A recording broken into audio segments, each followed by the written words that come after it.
They contain strong language, mild to moderate fantasy violence, questionable jokes, and the occasional fire hazard caused by rogue dragon breath. Viewer discretion is advised. Please do not attempt anything involving dragons, fire, or jokes of similar quality at home.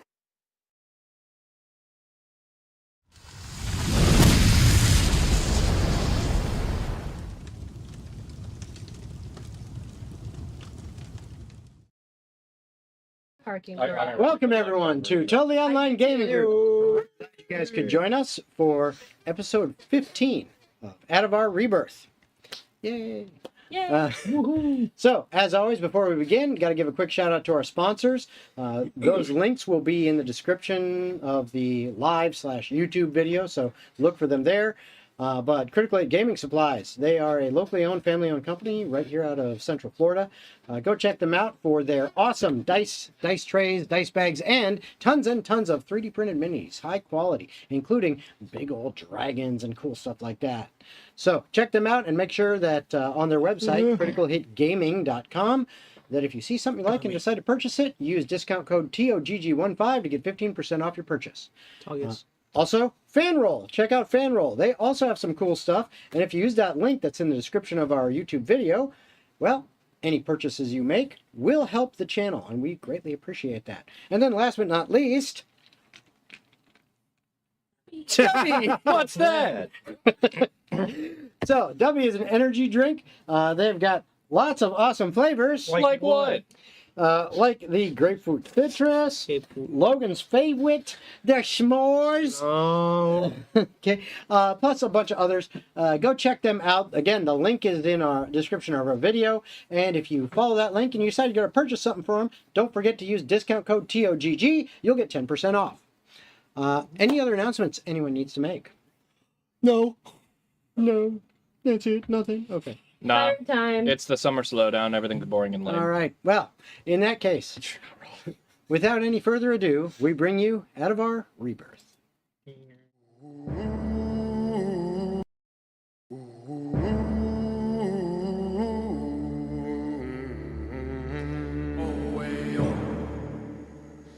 Oh, 15 years since the Blue Devils broke a demon's rising crown. They saved the plains from burning, but the world still tumbled down. Ravens, sparrows, dust and ashes, Korstall's bloodline lost to time. Or so the old songs whisper in their half-forgotten rhymes. While the heroes vanish drinking in the shadows of the past, 3 cities tear the throne apart, each swearing they'll hold fast. Dwarven axes clash on bridges, elven sails eclipse the moon, and the Orcish drums of talk beat out a dark and perfect tune.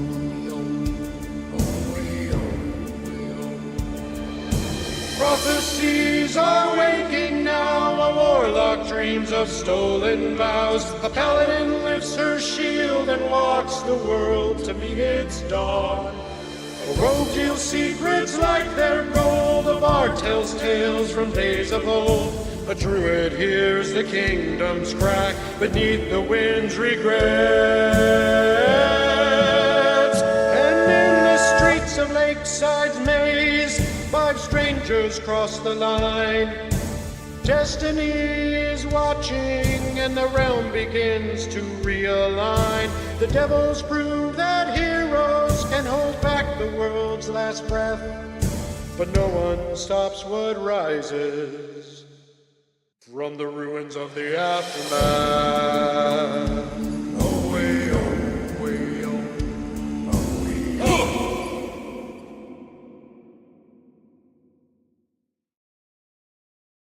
Not cancer. All right. And we're back. May I take your headset? So, You absolutely can, sir. Oh. before we begin, as always, we are going to go around the table, and I'm going to have everyone introduce themselves and then their character, so that we have a good idea of who's who and what they're doing. So, starting with you, Raven. Hi, I'm Raven, and I am playing Cassiopeia. I am a level 5 druid from the Circle of Spores variety, and my cat is a woman, and my other one is still a bastard, and I may or may not choose to help you if you die. Wow. Wowie. Well, that was depressing. Hey, everybody, my name is Zach. I'm playing Lana Kirkwall, a level 5 Oath of Glory Paladin who is here to do their best. Salesperson. Yeah, Good job. like it. Good Very enough. nice. You would really like this Pinot Noir recipe. Hey, I'm Logan, and I'm playing Ferdinand Gilfeather, a level 5 College of Lore Owling Bard. Pretty stoked about being on a boat this session. Not. Gonna lie. You Gonna- sounded We almost finished each other's sentences now. Ferdinand is devastated. That was the saddest introduction ever. I know, it's because Loganand is the saddest introduction ever. Okay. Wow. I'm Oscar. I'm playing Varus, a level 5 human assassin rogue. Human 5 assassin. Yes. And I don't know who I am. Have fun. Yeah, well, I'm Daniel. I'm plaving. God, it's going around today, boy. Tough day. Tough day. They're in everyone's throat. Tough crowd. Playing Corvo Duskwright, a level 5 human warlock, and that's all you get. Whoa. It's what we always get. All right. Give me more. That'll teach Well, you want more? You got more, because now what we're going to do is we also like to go around the table and ask a silly question to each of the characters. However, tonight, Bless Bless you, you. bitch. sneeze. You get Thank 1d4. But tonight, what we're going to do instead is I am going to ask a question for the entire party, and I want everyone to participate in this and have a discussion to figure out the answer for this. We kill him first. If all of you as a party were cursed and turned into inanimate household objects for 24 hours, who becomes the ornate wall mirror? Who ends up as the slightly sticky wooden spoon?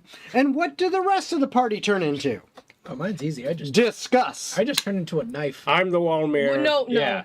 Wall mirror. Describe No, that it's not spoon one fair. more time. She's so vain. Sticky What do you mean? Wooden But I am spoon. Slightly glorious. sticky. That's No, disgusting. I agree. That- Ferdinand would be the Wall mirror. epic mirror. Yeah, that's what I was saying. Because mirror Nobody wants to be on the the spoon, wall, actually, who it'd be gives her. the best You'd be a advice sticky of them all? I Zach- guess. And then Varus is the sticky spoon because sticky No. fingers. No, No, you're the you are sticky the spoon. You're the No, I would be a napkin. No, you're the sticky spoon. You are 100% You're the sticky a spoon. No. I think you would be a stool. I don't know. You're so sturdy. You're the sturdiness Yeah, of all. very reliable. You're a rock. All right. Not because What I like about getting these two? stabbed. Varus is a fork. No, he's a knife, No, obviously. no, Yeah. a That fork. was an easy. That's an easy one. And He's a bread knife. No, but though. that's too clever. bread Jagged I around actually the think edges. you would make a You rather are all wrong. fetching spatula. But what about Lana? Spetch. What are those carpet toilet seat covers? I was gonna go with just like a big metal pot. In the kitchen? Wait, is it just a kitchen? I was going to say No. that. Okay, I was Inanimate yeah, household object. Okay, Door handle. household. We get the whole house. Yeah. She's one of those like 70s shag carpet toilet seat covers. That's wild. I know. I actually Explain believe your reasoning. Yes. we actually have a really nice staircase in this house, and you're the railing. You know. I don't really disagree, Logan. I don't know why. You know, those are some crazy jokes. I'm that not mad about it, but I see it. You're the metal railing of Now. the stairs. Yeah, I'm the railing. You know, over it. metal. It's got to be hand carved Yeah. wood. All right. It's like mahogany. For all of that, everyone gets a point of inspiration. Now, Finally. Now you can- where we last left off, Now you can get a cantrip. Tempo Lumina I have all of them. had Tempo Lumina Run bus. had escaped from Overshore on the Midnight Lark, which was a smuggling vessel under the command of Captain Vaelen and his intrepid crew, Tamsin, a human female who apparently doesn't speak much if at all. They don't know quite yet because they haven't really tried to interact with her too much, but she definitely uses hand signals like a pro. And Barney, who is the opposite and talks way too much, a dwarf who clearly likes to cook, maybe not the best food, He has but to talk also double the amount to make up for it. exactly. I thought his food was pretty good. And also Sure. has created some very interesting alchemical system Owl in the chemical. inside the hold of the Midnight Lark. They managed to, with the help of the party, escape from the clutches of the overshore navy and being boarded and inspected and any of that kind of stuff. So they managed to get out, escaped into the night, made their way along the shoreline a little bit, not too close up for fear of running aground, but also not out into the open sea just yet, as they were trying to do stuff that any pursuing vessels might not be able to accomplish, so that they could slip away. They did that over the course of the night, maybe moved about 50 miles up the coast, and as morning arises, the entire party awakens, and they feel stronger, better, as if some mystical force has said, you now get more power, as they went up from 4th level to 5th level. But you have now woken up. The sun is out. It is still low on the horizon, as it has just peaked up from morning time. It's still early, and what's that? Says Cat Lady Judah. But it has peaked up, and you're all kind of slowly but surely waking up.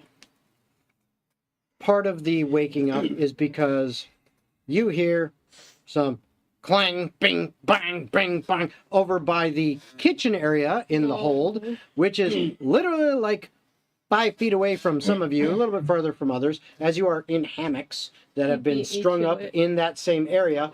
And Barney is clearly creating breakfast. You do smell what smells like. It smells like coffee.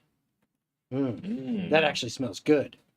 It, with the exception of Lana, who actually liked the meal, everyone else was like, "No, this is actually good smelling coffee too." I tried to like the meal. I Is he really tried? Is he cooking or just making He's coffee? also cooking.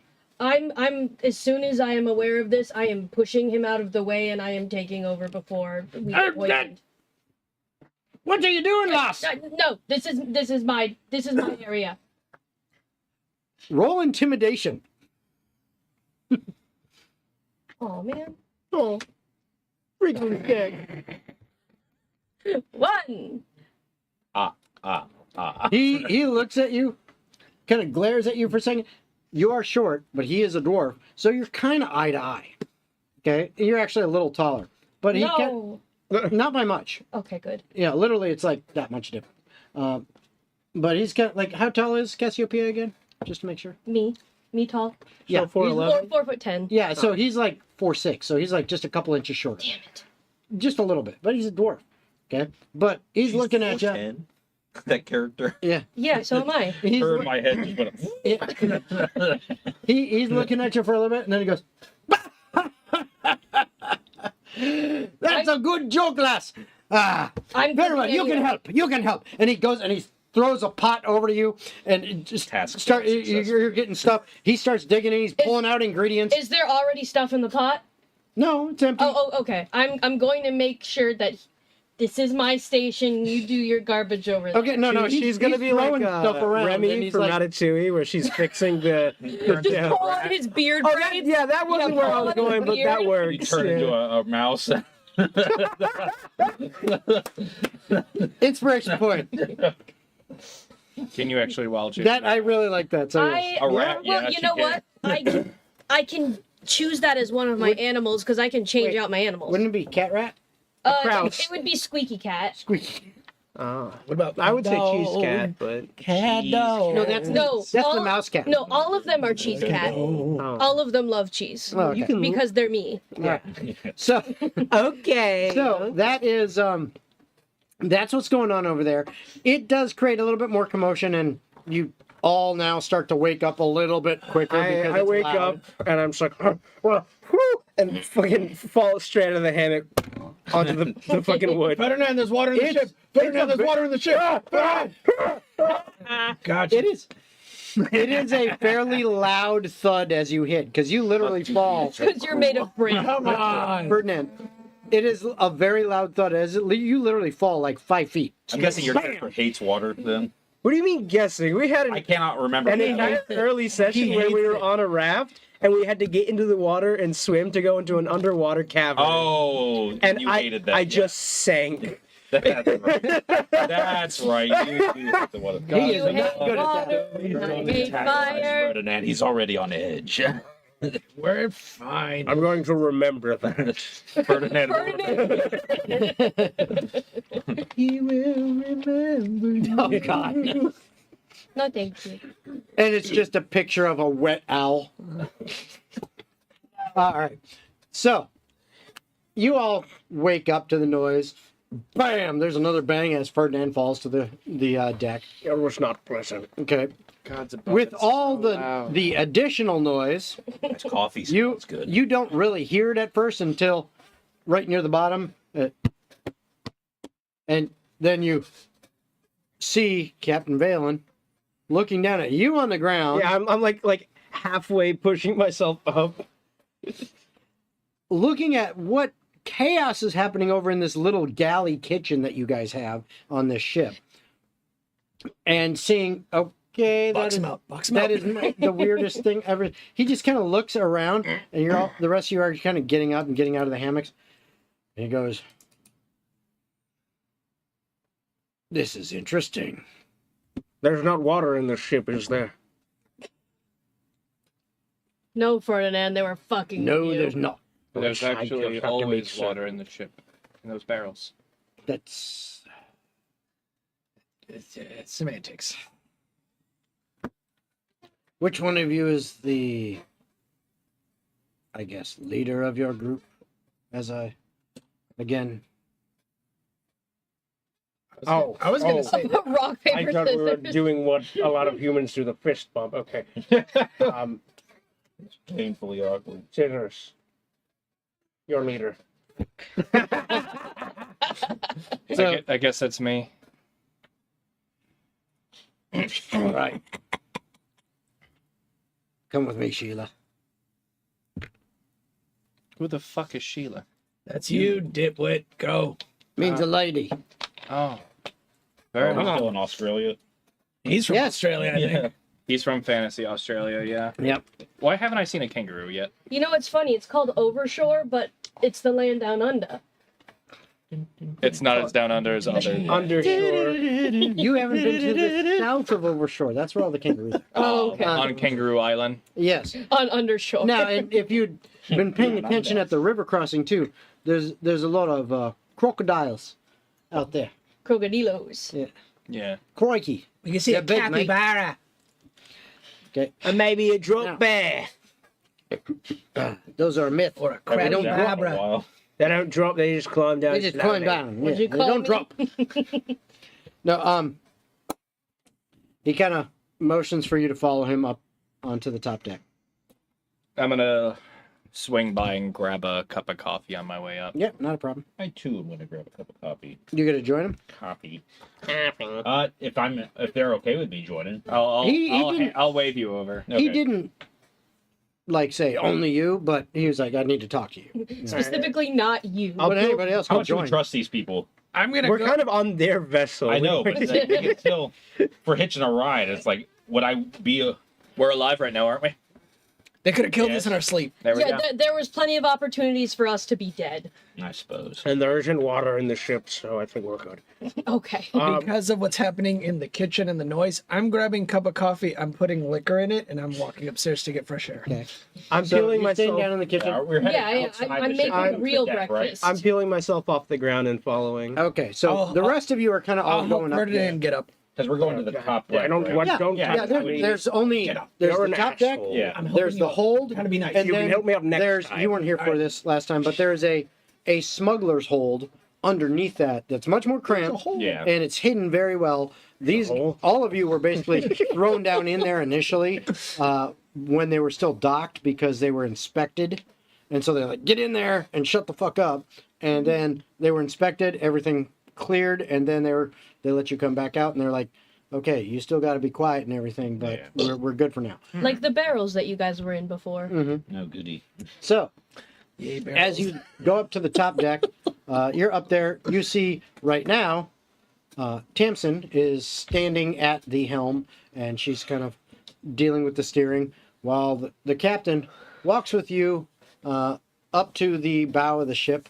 He kind of stands there and he looks out for a little bit, and then he turns around and he says, all right, here's the deal. I got you out of Overshore. That was the deal I had with Malachor. I owed him. That was a big favor. Okay? He called it in. I delivered. Okay? I now am going to have a very difficult time of doing any business in Overshore. But such was the favor I owed him. I've lived up to my end of the bargain. My end was to get you out. Now, where I drop you off, that's going to be up to you and me, as we need to make some kind of arrangement. Because, as far as I'm concerned, I'm done with you. I could drop you on shore right now. If you want to go any further on this vessel, we need to make some kind of deal. Question: where are we technically on the map? Excellent question. So, Probably I was gonna all say- the way down here. so right here. Yeah, So keep here's Overshore right here. Okay. You guys are approximately 50 miles outside of Overshore. You're like That's actually right pretty there. accurate. Yeah, right there. Where the cork is where we're at. Got it. Yeah, you're right there. So, I mean, essentially it's like, We're near the O of Overshore. yeah, you're near the O of Overshore. Okay. I forget how big this goddamn map is. Yeah, well, it's a continent, dude. Yeah. It's huge. It's literally Italy. It's Italy's not a literally continent. Italy. Okay, well, I didn't Literally, say Literally. Little League, Little League. Little League, home run. 50 miles, you can do like a 16th of the whole thing. It's Yeah, Italy's tiny. anyway. And where are we heading? Where- To Italy. Well, ideally, and this is outside of our conversation with him, Right. I'm going to try to negotiate for us to get passage straight to Twinfall. So we're we heading can- back to Twinfall. That's what I'm That's fine with me. I thought that was our original. That's what I'm going to attempt to negotiate for, and I'm going to put some cards on the table for that. Now You should you see will what he you will know, especially because you're from Twin Falls, especially, is that there is no port at Twin Falls. But I mean, it's a sloop. It's pretty small, and there is a dinghy which you guys used before, basically almost a rowboat that could be used to anchor offshore in the shallowest portion that the Midnight Lark will go in, And then dinghy in. and then take the dinghy into shore, drop you off, and then go back. So they can drop you off anywhere. Yeah. you should ask him. I mean, not that I'm there to tell you this, but No, I mean, As this is an a idea. strategy conversation right now. you should ask him This could have been something we all talked about last night. Yeah. Exactly. what Where you wanted to go. what Malachor did to get him to do this favor for him in the first place. Like, I know we probably won't be able to do everything that Malachor could do, but it would at least give us an idea of what he considers valuable enough to be worth a trade of this level. I was just gonna give him information that he could use to get the favor from Malachor, so the tides or the tables turn entirely. I mean, at that point, that's a good idea. But here's the thing: he can't go back to Overshore anytime soon. Not anytime soon, but that doesn't mean that he can't. I mean, Garner a what I favor. was thinking is, if we go to Twin Falls with him, maybe your parents can sign him on, or one of the factories over there that need to ship sardines or whatever the fuck you guys export from there. Oh, I was immediately gonna offer him favorable trade. Yeah, there you go. That's probably going to win him over, because that's something that he mentioned right off the rip, that he can't do any more trading in Overshore. Might as well give him one trade for another. That's part of it. Yeah, that's fair. Huh? Fair is fair. All right. Okay. And so he's waiting for you to say something. Say He's something. standing there. Well, ideally, Captain, I would like you to take us to Twinfall, if that be the case. If we're open to negotiations, I'll at least start that far. Twin Falls, definitely a long journey. I know so. We did travel from there to here. Now, what I You can realize that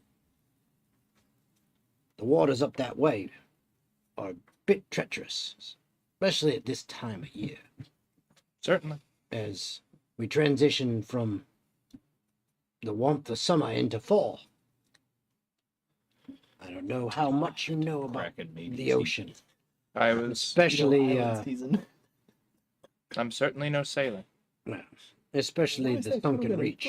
Which It's got a continent on it. you know, the Sunken Reach is the name of the ocean that lies between Korstal and Talk. Mm-hmm. Okay. There's a reason the word sunken be used for it. This time of year, lots of storms are brewing. Can be very dangerous, especially getting up that far north. How far can you go then? Well, let's I'm not not saying I can't go there. saying. Let's not remove that as an option. I was goading. I'm And he answered me. Yeah, I'm not I saying know. I can't go. Whoa! I didn't say I can't. Yeah, We exactly. got him on the back foot now. Now Exactly. drive it. See, that was good. I like that. Oh, I'm sure you've heard my family name before, the Kirkwalls, yes? Of the Kirkwall Trading Company? He leans back a little bit.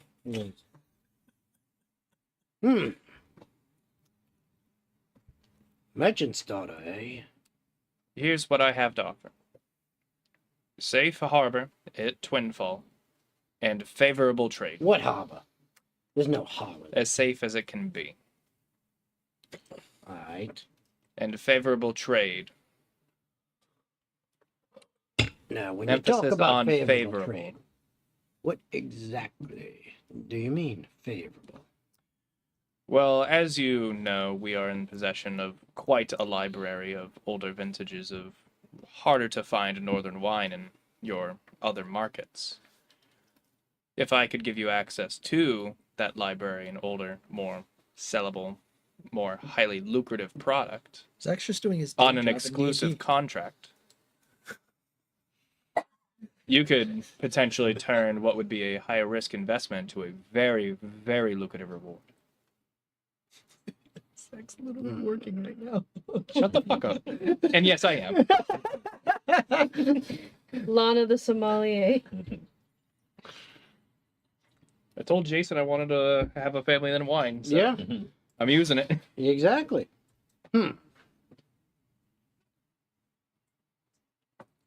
That's might interesting. Could be worth it. But As I'm long as also we make it up north. I'm curious. No. According to my info, I heard there's quite a reason that you needed to get out of Overshore. Perhaps something nipped from the vaults. At I this, wonder how much you might have, and how much it's worth to you to Well, make it it's to so Twin Falls. funny that you asked that because I still only have 125 gold somehow. We're the only people that have ever robbed a bank and came out poorer. I was gonna say, at the moment, Because I paid 2,000 gold for us to rob the fucking bank. at that point, when I hear that coming out of his mouth, I'll slide myself into the conversation. Look at us. Does it look like we made it out like bandits? Most of that money went to Malachor. I have nothing. Deception check. That's the okay. Who's deceiving? I mean, it's true. Okay, then it would be persuasion. Yeah. Yeah, It's your I mean, choice. That's fine. I have a plus. Yeah, just don't say anything about Cassiopeia's pockets. I would like to roll my own persuasion since I added my little 2 pieces. Okay, then you can in either there. do that or he can roll with advantage. We're actually the first people that have ever robbed a bank and came out less rich. Okay, you can both roll. That's fine. 24. I'm not gonna even bother. Go ahead, you can have it. All right, then I'll roll with advantage. Still a 24 is the highest roll. Okay. You want to see it? Did you get a nat 20, bitch? Sure. No. 25. Oh, you whore. You know what's funnier than 24? 25. So he looks at you, and Let's see what I would have done. he kind of stares right into your eyes. Nah, it wouldn't have worked. Looks for a bit, and he goes,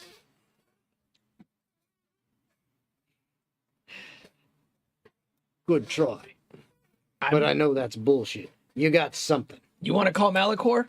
You can call him. I show him my coin, my wallet, Look, or my Captain, bag of 125 gold. we coins. didn't rob that vault for riches. We robbed it for information. Yeah. There was information on Kind Count of Cartine. information.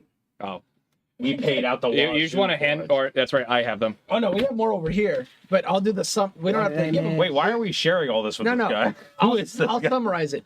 Basically, we were hired from the north to go to the south, find information about assassination attempt through the guilds. That's the information we found in the vault about how Cartine is slowly going to start attacking the north, and there will be a war by springtime. You just gave Just to clarify something for you, because your character would know this. Count Cartine is not the one in charge. Oh, it's freaking. It's Lord Garlisle. Carlisle. Garlic head. Count Cartine is his right-hand man, Yeah, but and the leader of the Shadow Blades, We got milk which you do carton. know. Yeah, and so garlic man. basically, Garlisle is planning to attack the north by springtime. That's why all the shipments are coming into the south. Do you still hand over the info, the letters? We can hand over, not all of it. I'd hand him over the documents You guys are showing. giving him free information that we just paid like 2,000 some odd gold for. Well, this is also so we don't get robbed and dropped off and have to spend several months. What are they gonna trekking up take? north. There's nothing for them to take. I mean, you guys That got some clothes off our gemstones and some stuff like that. Yes, That's right. I you do have did. a cool looking rock, but I have no idea how much it's worth. You got some gemstones from that vault. That's I have one shiny rock. you got This more than that. information alone is worth No, more I did than not. any amount. I'm looking at it.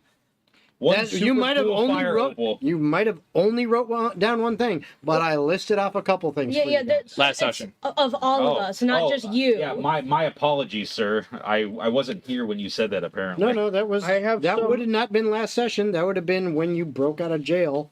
I have some assorted valuable vault trinkets. So he starts looking through all these You want them letters and assorted stuff that valuable you've got. vault trinkets, sir? He starts reading through, and he goes,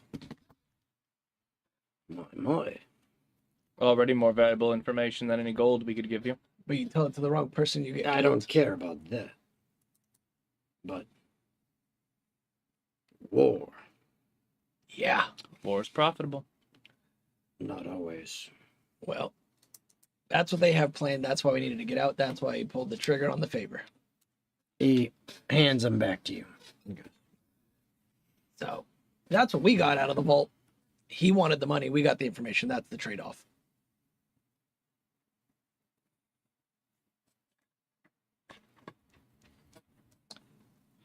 I'll tell you what.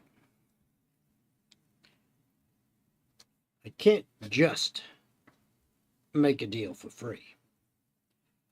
And not getting something in my hand right off the bat.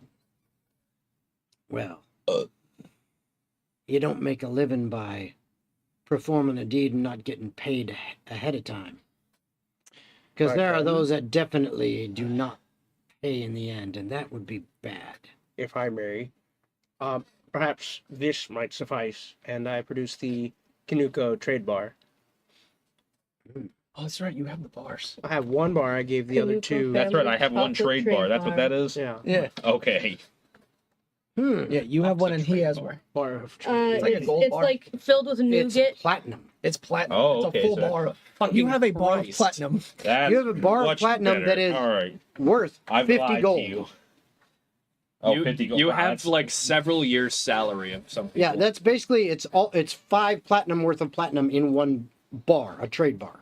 So it's 50 gold as opposed to, Yeah. normal platinum would be single. worth 10. Just a Fair little enough. bit. So you got money. Yeah, that's nothing. To be fair, it didn't help that you guys That's went 2 healing potions. to the earth, So earth he- monster who likes to eat shit. So you hand him that, and he goes, "All right. Here's the deal, mate. This is mine, and you live up to your end of the bargain. Favorable trade. We'll be done.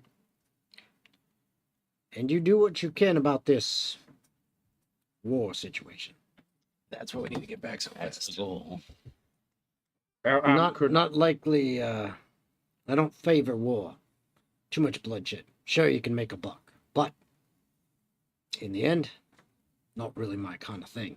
A man of brains and principles. I respect it. As you should. Could anyone who was here when I wasn't here fill me in on what the bargain was? Basically, the deal was to get us to Twin Falls as close as he can and let us row ashore, and then she offered trade with the family for some vintage wine that might sell more in the south. Here's the thing, he doesn't want just that, he wants more. So we gave him some of the information from the documents that we had, because even me telling him the truth, being like, out of that deal, we didn't get shit but information. We didn't get no money, we got barely anything. Information was our payment.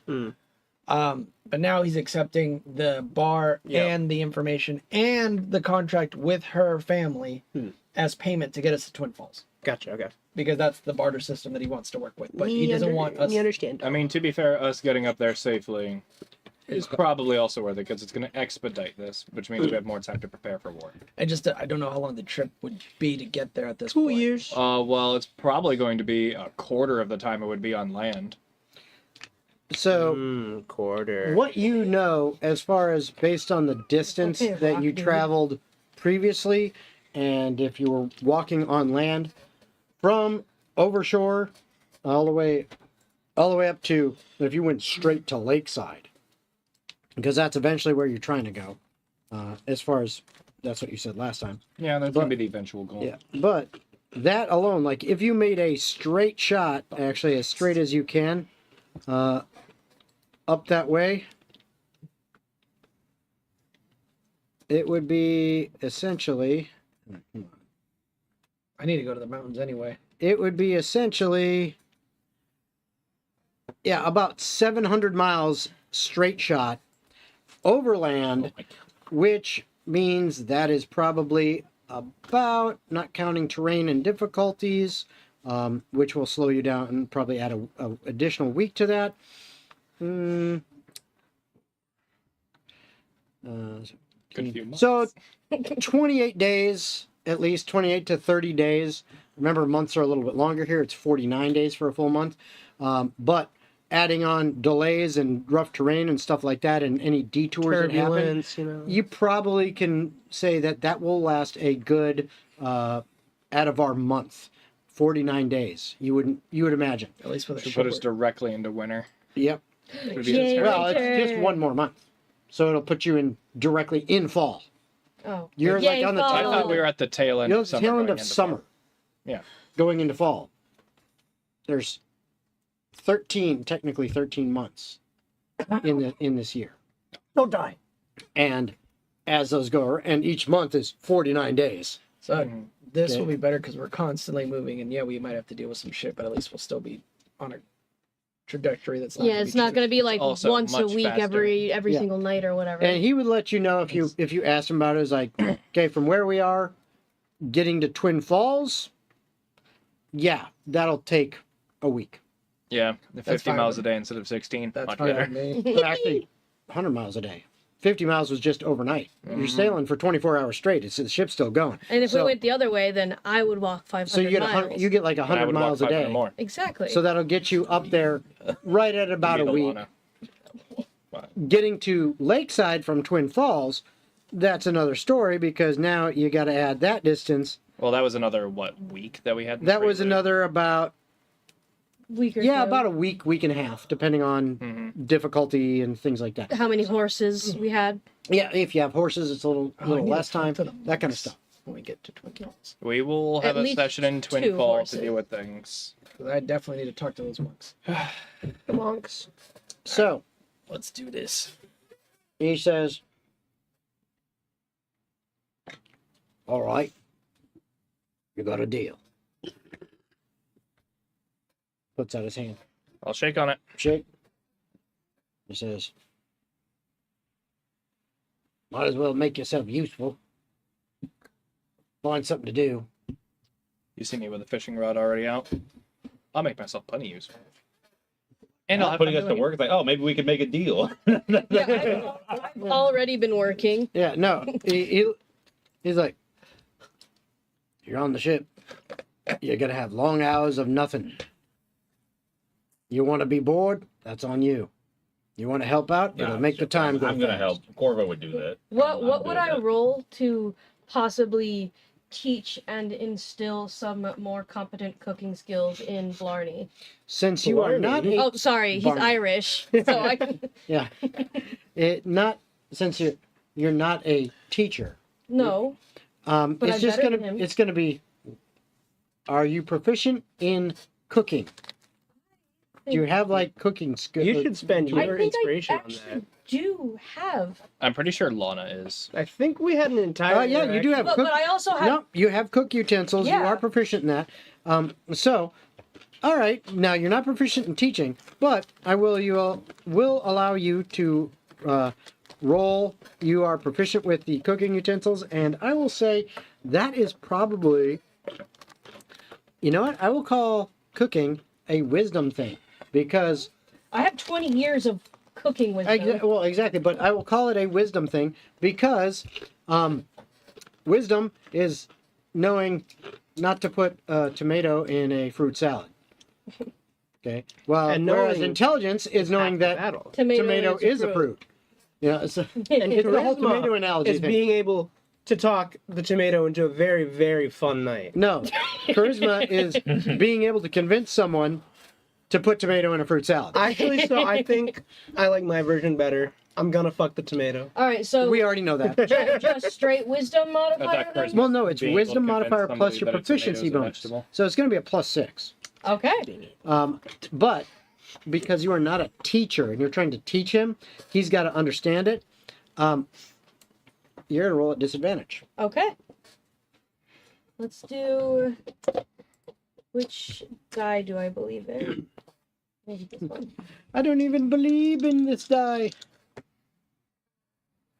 Roll it away. I could help, but I'm not going. Well, okay, it's +6. So. Yeah, and it's not an 13? auto fail. Oh, No, but it but I was see the 7 other and die. 19. Oh, okay. So 13. All right, not bad. You know what? The more you make fun of that, the more I am going to punish you. Ferdinand falls off the boat. Negative to your pool. He has Bane. You have cast. You negative have to 5. remember, my job, I have to talk all fucking day. My voice gets rough. For us to talk, Also, he's immune to lightning, so Yes. I don't know what the relevance is for that. maybe you should Discord. read more.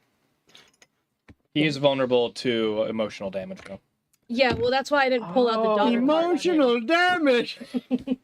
Yeah, okay, so I got a 13. Okay. You feel like maybe he picked some of it up.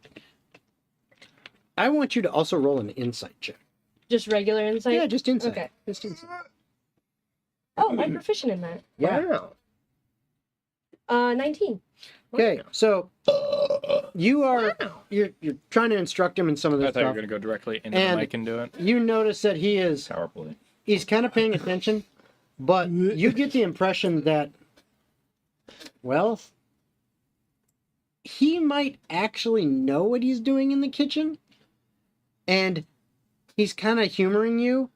It's just he cooks food that he grew up with. It just happens to not be your taste. So he can make stuff that is pretty good. It's just it's dwarven good, What if not not human good. So that's why like the can I posit to him that it is or frame it as I am helping him expand his palate instead of correcting him. sure.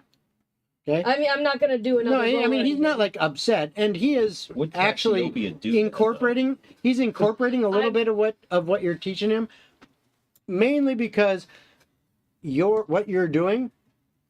He is understanding that okay, maybe these landlubbers Love land. don't have the same kind of palate that I do. Maybe I should accommodate a little bit. That's fair. As to answer your question, would Cassiopeia do that? Just simply because I have been the only person cooking for 20 years until I met you guys. Cassiopeia has a bit of a sense of pride when it comes to food, and is insulted when someone else thinks they are better than her, which is quite childish, but that's part of her character. Fair enough. All right. So that's what's going on down below. Tell me how it and really he, feels. like I said, Captain Vaelen did Squeaky cat. kind of suggest, look, you guys might want to do stuff and participate, because being on a ship for long periods of time isn't the most exciting thing in the fucking world. Oh, it's plenty exciting Okay. for me. So, Oh, we'll have plenty of things to do now. all right, good. So he also does suggest at one point that, hey, one thing that would be really helpful is if any of you have any clue, and we can teach you a little bit if needed, how to steer the ship, taking turns. Yes. I have proficiency with land vehicles, so this wouldn't be too far of a stretch for me to try and learn how Learn to it a little bit. steer Yeah, a it's ship. really just doing that. Yeah, turning the Saying the black the flag, wheel dog. to turn the rudder a little bit, but Cassiopeia would like to try for fun. it's not just fun.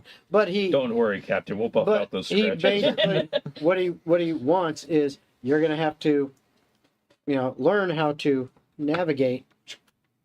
Okay, based on, the sun, the moon, the stars, so that we can continue in the right direction. But need someone to, at least one, the more the merrier, take turns on the helm, because otherwise, it's really just him and Tamsin that do that. And for longer voyages, that can get kind of tiring, because somebody's got to be up there. Yeah. Well, I have land vehicle proficiency and survival, so I feel like I'm pretty well suited to this task. Okay. I do have survival proficiency. I'm just gonna help Barney down below to learn how to work the machine in case we need someone to do it while he's sleeping. Pirate Lana will be an And interesting I'll help with character. just maintaining simple tasks around the Okay. ship. I will mop the floors below deck and not be above deck at any point. Spatula, get the Yeah. hammer. Whenever Lana's on the helm, I will be in the kitchen doing kitchen stuff. All right. So, Almost what unofficial. I need from everyone then is from you, because you are proficient with cooking, you can just make it a cooking utensils check, same kind of Okay. thing. This is just a straight one, no disadvantage or anything, any of that. Dice For Lana, I will need you to make, I will say, a survival check, to learn how to properly read the stars. Okay, at least enough, stars, the moon and sun and the positions, so that you can maintain a proper course without too much additional help. Yeah. Anyone else who is attempting to do that, same kind of thing. Okay. Right? So that means you're going to do 2 rolls. And then survival for that, Yep, mhm. and then your cooking roll. If Lana ever expressed that she needed assistance or would like assistance, I would help her. Okay, If not, then that's up to you. I mean, I'll gladly take the assistance. Go What do I ahead. roll So for fishing?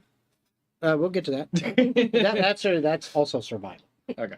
Corvo would definitely be helping with fishing because he did a lot of it. Okay, so then you can roll survival for that as well.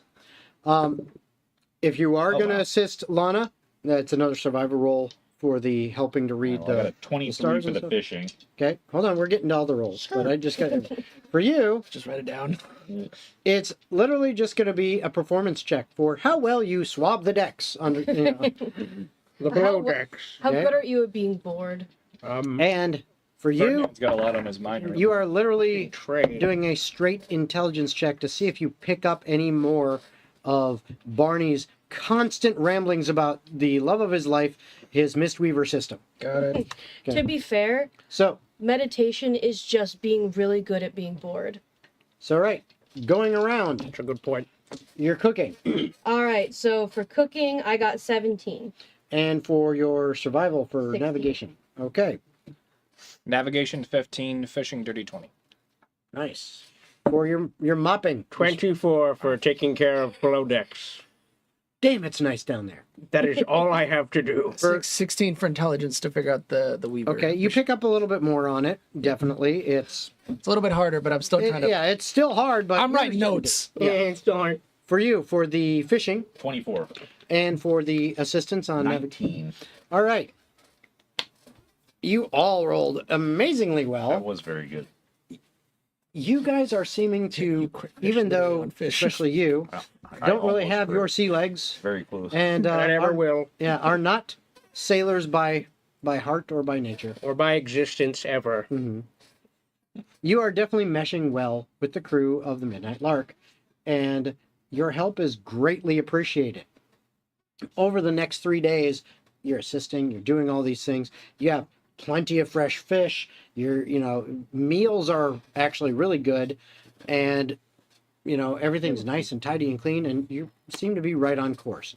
I share techniques with fishing that I picked up over the years with Lana Okay. as we Okay. Have you tried tickling the fish a little bit? please don't tickle the fish. I do see the mouth go. Now, as you have If done I this, become a fish, you get to tickle me though. now as you have done this, you have over these last 3 days, you have moved further away from shore to get into the open sea, so you can take more of a straight shot. Okay, up towards Twin Falls without having to go right along the coast. Do with the crashing wake constantly. Exactly. So you are now on the open seas. Additionally, over those 3 days, there is still, besides the fishing and the other things you're helping with, there is downtime. You do have time. It's still, because there's a lot of hours in the day and the night. There's time where you can interact with each other, especially at like meal times and things like that. You can interact with the crew. It is completely up to you what you want to do, if there's anything you guys want to talk about amongst yourselves, plans you want to make, or talk with the crew about. That's your call. Go Working ahead on my if you wish. potions. You're going to work on your potions I in the mean, meantime? Yeah, Okay, if good. if I'm talking to somebody or whatever. Yeah, you can do it. Yeah. It's multitasking. You can do that.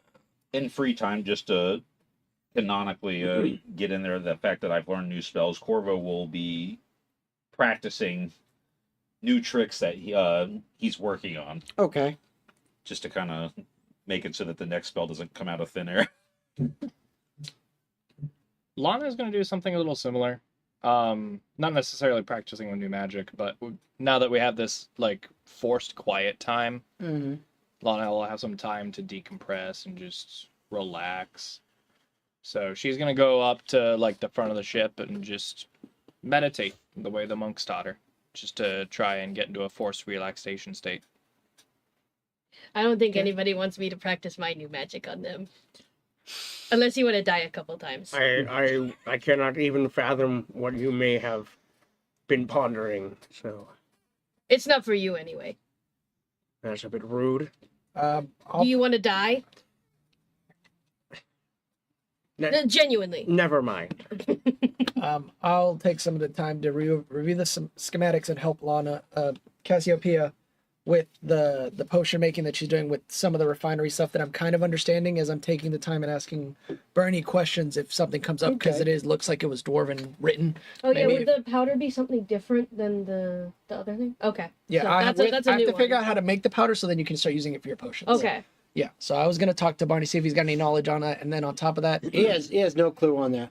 and then throughout the day when I see Lana meditating on the deck, I'm just going to go through my stances and just go through routine over and over and again like I did after I got pissed off at her father. Okay, Just- when you went and attacked the tree in the woods? just basically I'm going to pretend like I have an opponent Please stop facing hitting me. the mast. Yeah, you're shadow boxing. Well, with I'm your, imagining the shadow is the one that I'm fighting every time that I'm training on the deck. Captain So I'm comes out in the morning with a trying to cup of figure out coffee. like where he would hide, what shadows There's a would be the giant best, carving. where he would attack, what's the weak point, It's like, where he would attack certain weak points in armor. Shang-Chi, enough. Stuff that like one montage in Shang-Chi. I haven't Where seen he's that punching movie the in pole. forever. Oh, that's a good movie. It's like a lumberjack. He's been hitting it all night, so it's like almost severed. Men in tights, the blind guy hitting the freaking post in the Yeah.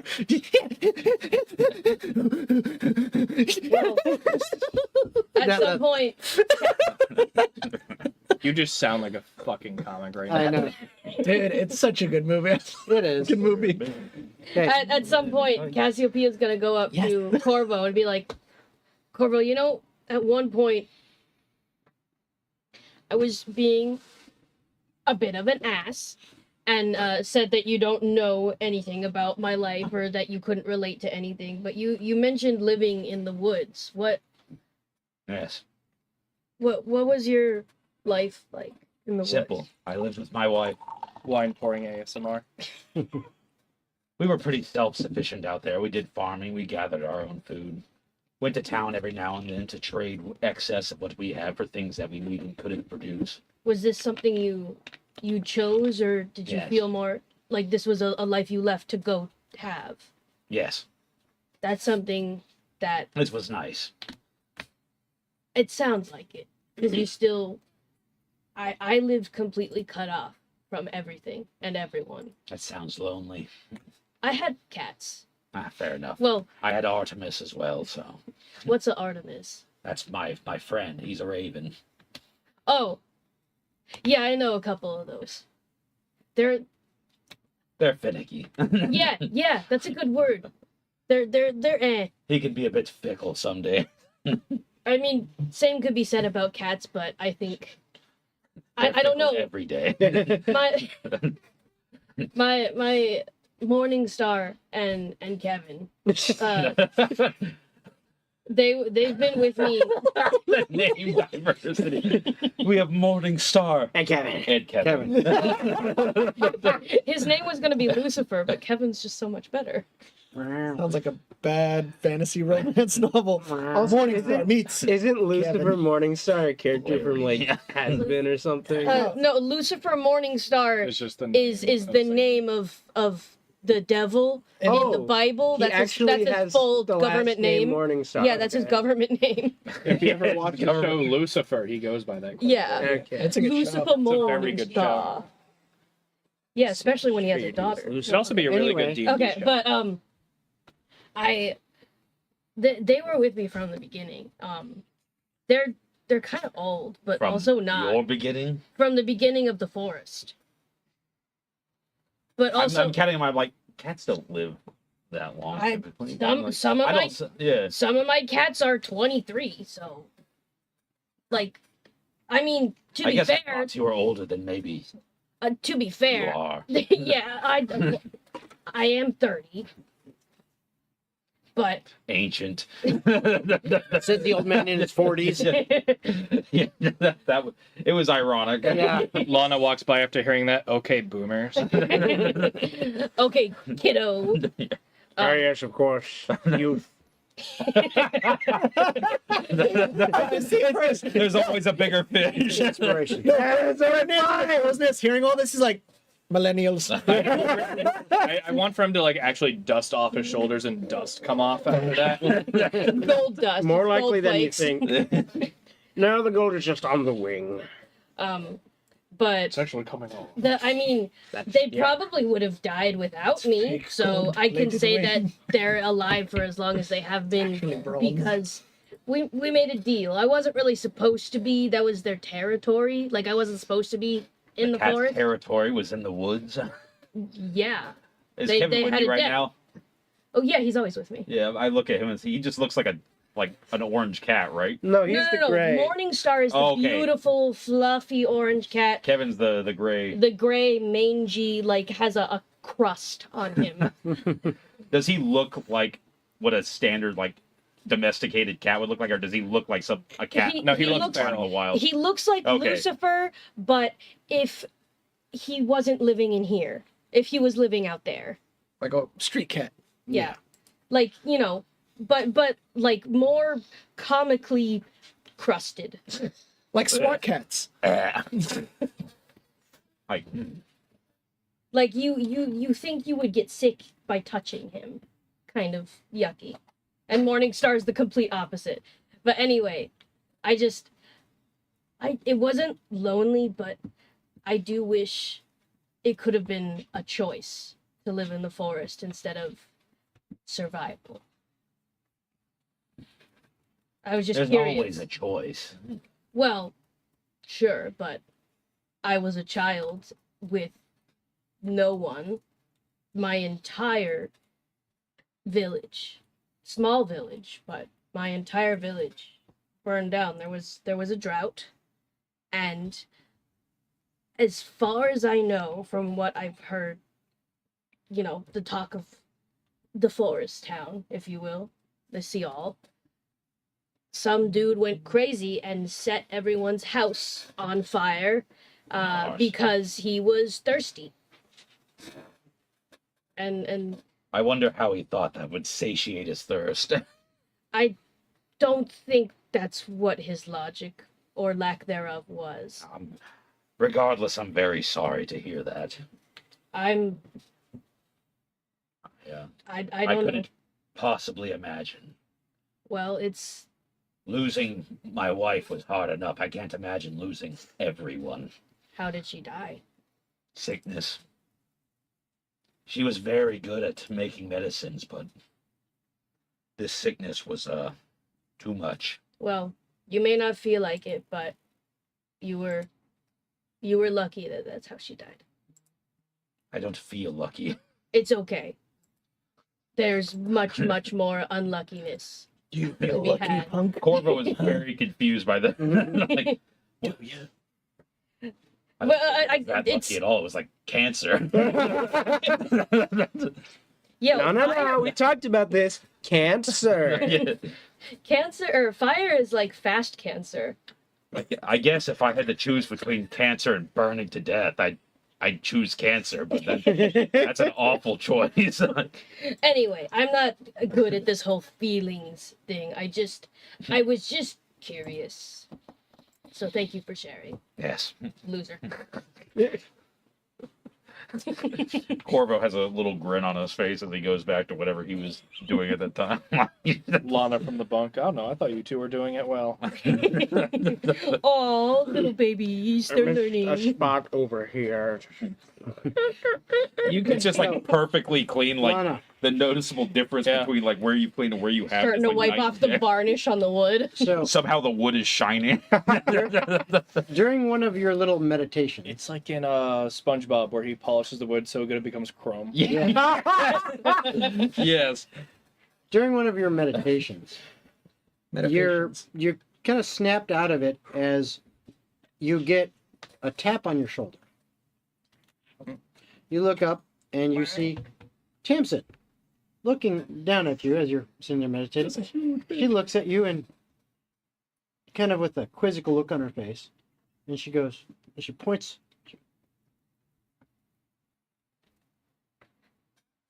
I'll take her hands and like kind of guide her to Where's a the seated Italian? position.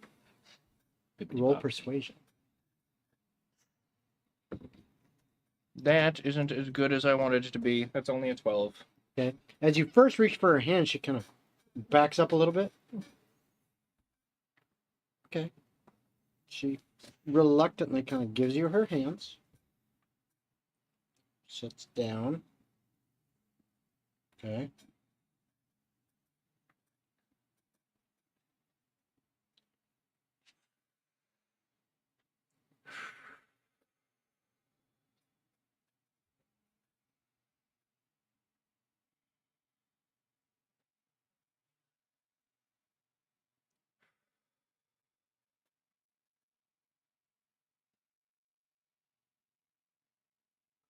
I'd like to walk by and just go, "Purr." You fart at them. Boom! You get punched in the nuts. Ooh. Just a quick purr. Just a quick pop right in the nuts. No crop dusting on the poop deck.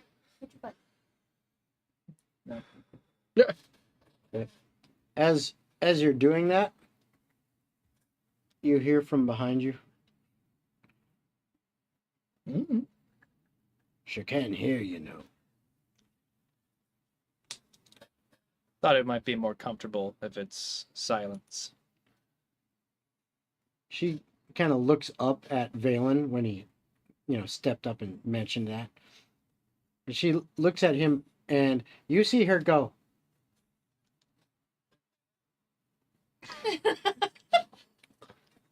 No, that's the end. "Yep." And he just, and he walks back to the helm. And then she looks back at you and she goes, All right. In. Nothing else matters, not even my voice. We're just gonna sit here, let the waves crash off the ship, with our eyes closed, in, out. That is all. Okay. Be alone with your thoughts. She struggles a bit at first, but with a little bit of coaching as you're doing that, she continues to do that with you for a little while. And after about 10 minutes, give me an insight check. She goes into rage. 14. Taste the You notice a very slight smile kind of creeping under her face as she's sitting there with her eyes closed. And what looks like just like a small formation of almost a tear. Not quite, it doesn't run down, but it's like you can kind of see it in the, right near her tear duct, like a little bit of a tear is forming, but she's got a little bit of a smile. And you get the impression that this has helped her to let go of some stress or something in her life, and it's whatever it is, it's her body, just her posture and everything, her body language. It's like tension has left, and she clearly feels a bit better. And after just a few more moments after that, she opens her eyes and she quickly kind of wipes at her tear duct a little bit, and then smiles at you. I'll smile back. And just nods her head, gets up, walks away. As she's going away.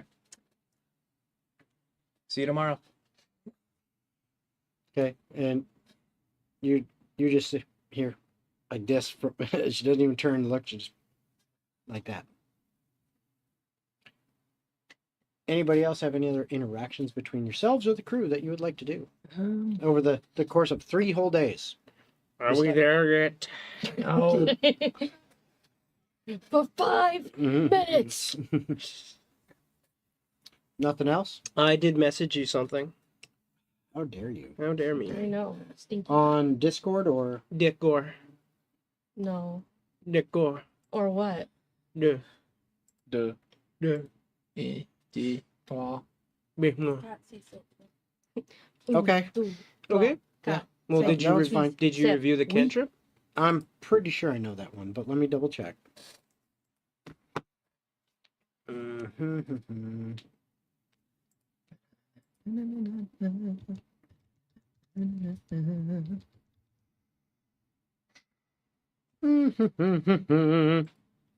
Double checking. Double chicken. Double chicken. So this See, downtime we double have, chicken. what's No. the course of days we can assume this is over? Okay. Is this like the whole trip to... Well, so far this is the first 3 days out of Okay. the week of travel. Gotcha.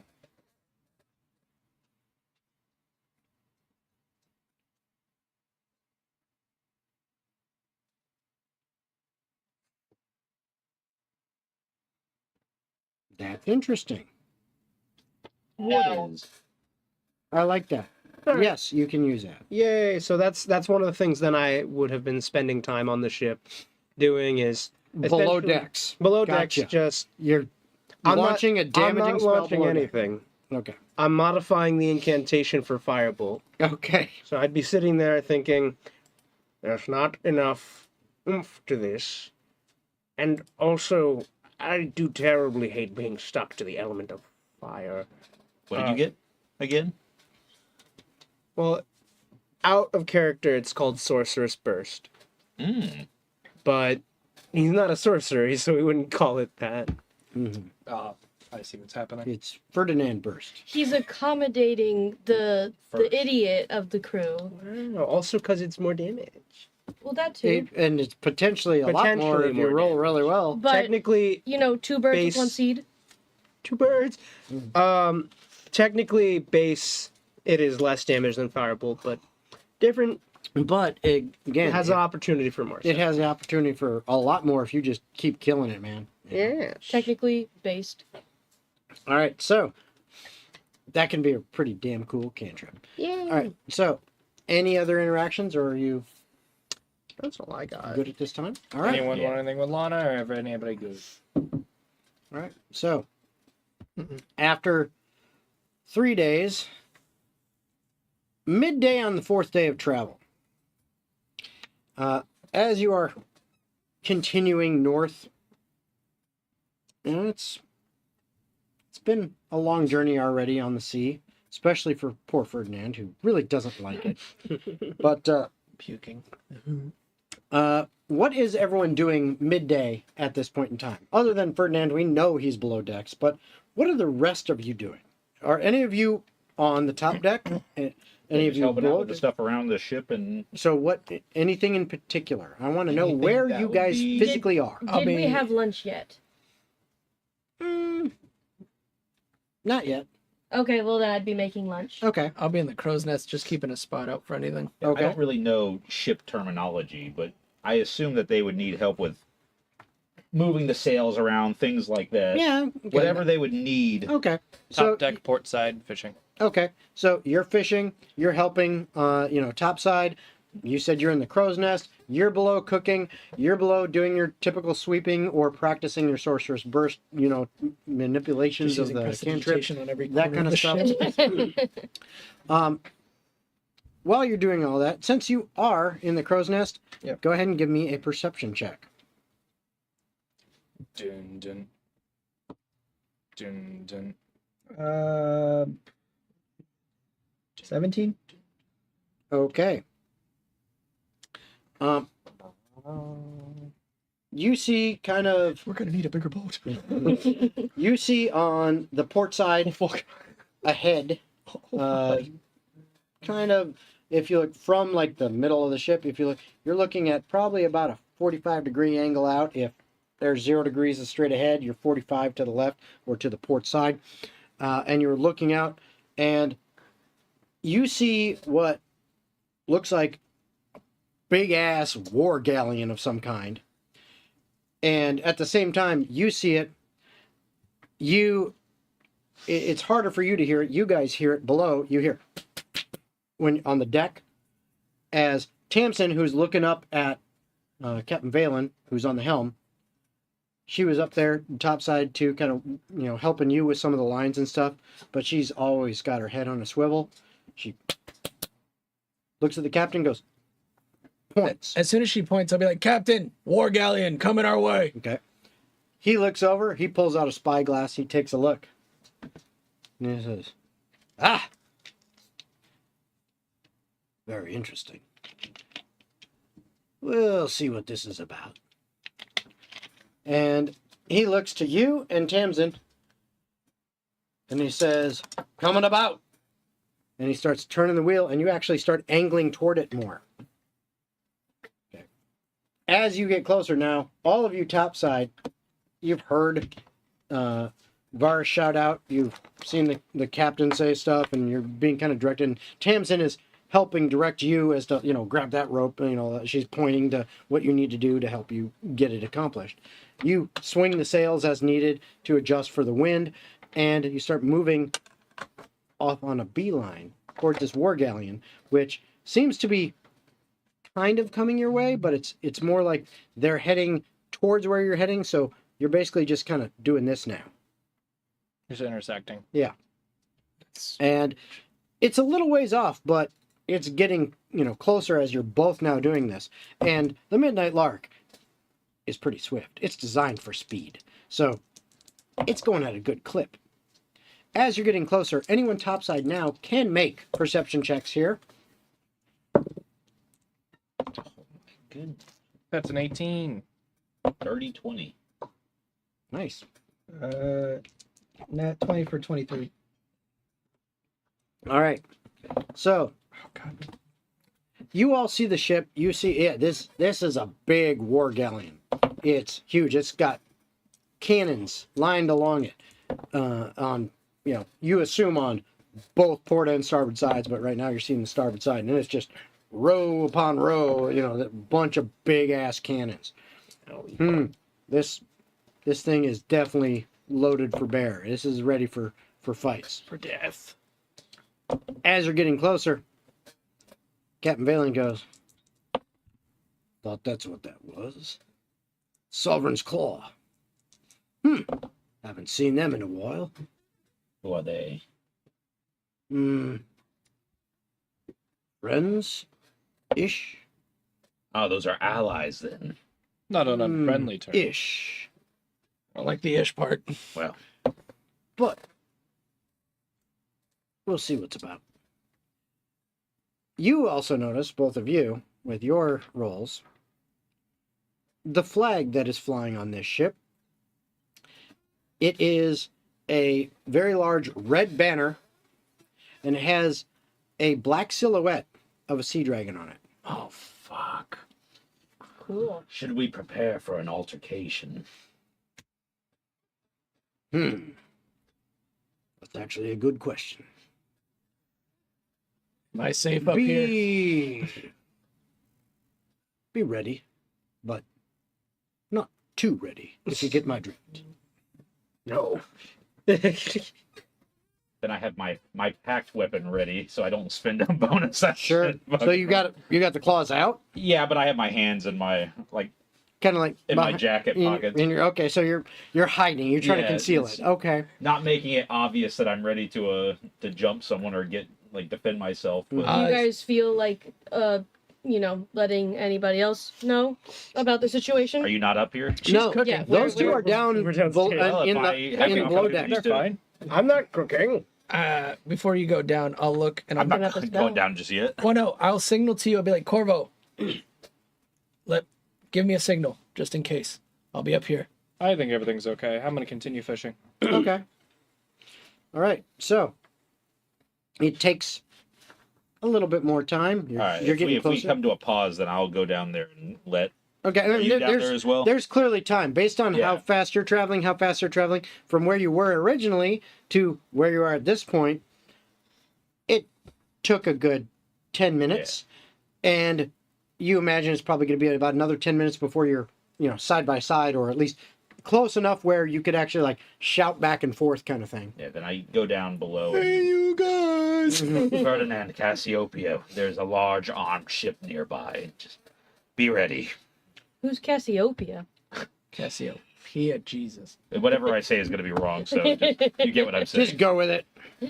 Remember, this is Are we- Daniel pronouncing it, not No, okay. Corvo would always know. exactly. He's always saying it right. Oh, okay. Probably. Are we Yeah, probably. currently under No, not yet. But he said it's a possibility. understood? All right. So I'm gonna go upstairs. Okay. So you go topside.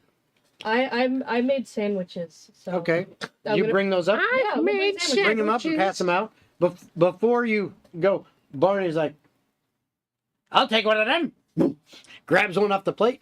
Well, I would have made an extra No, one I know, for he's him like- anyway. He's like, "Thank you, lass," and he just starts chomping on it, and he's It's grilled cheese. yeah, and he heard you say that there's potential topside, and he's like, "Huh." All right then, have fun. I'll be preparing the Mistweaver in case we need it. Okay, so he's chewing on a sandwich and working on the Mistweaver. Looks like he's prepping the tanks and everything to go. You guys, you end up topside with sandwiches that you start passing out. Like a chicken. You throw it actually on the make your ground. first appearance topside since the ship was docked. Wow. I need you to make a perception check. That sounded so bright. Oh, everything. So much water. Everything No. hurts. He's been a cave creature for centuries. At 14. Okay, you see the ship clearly. It's getting closer. He goes outside. It's a big boy.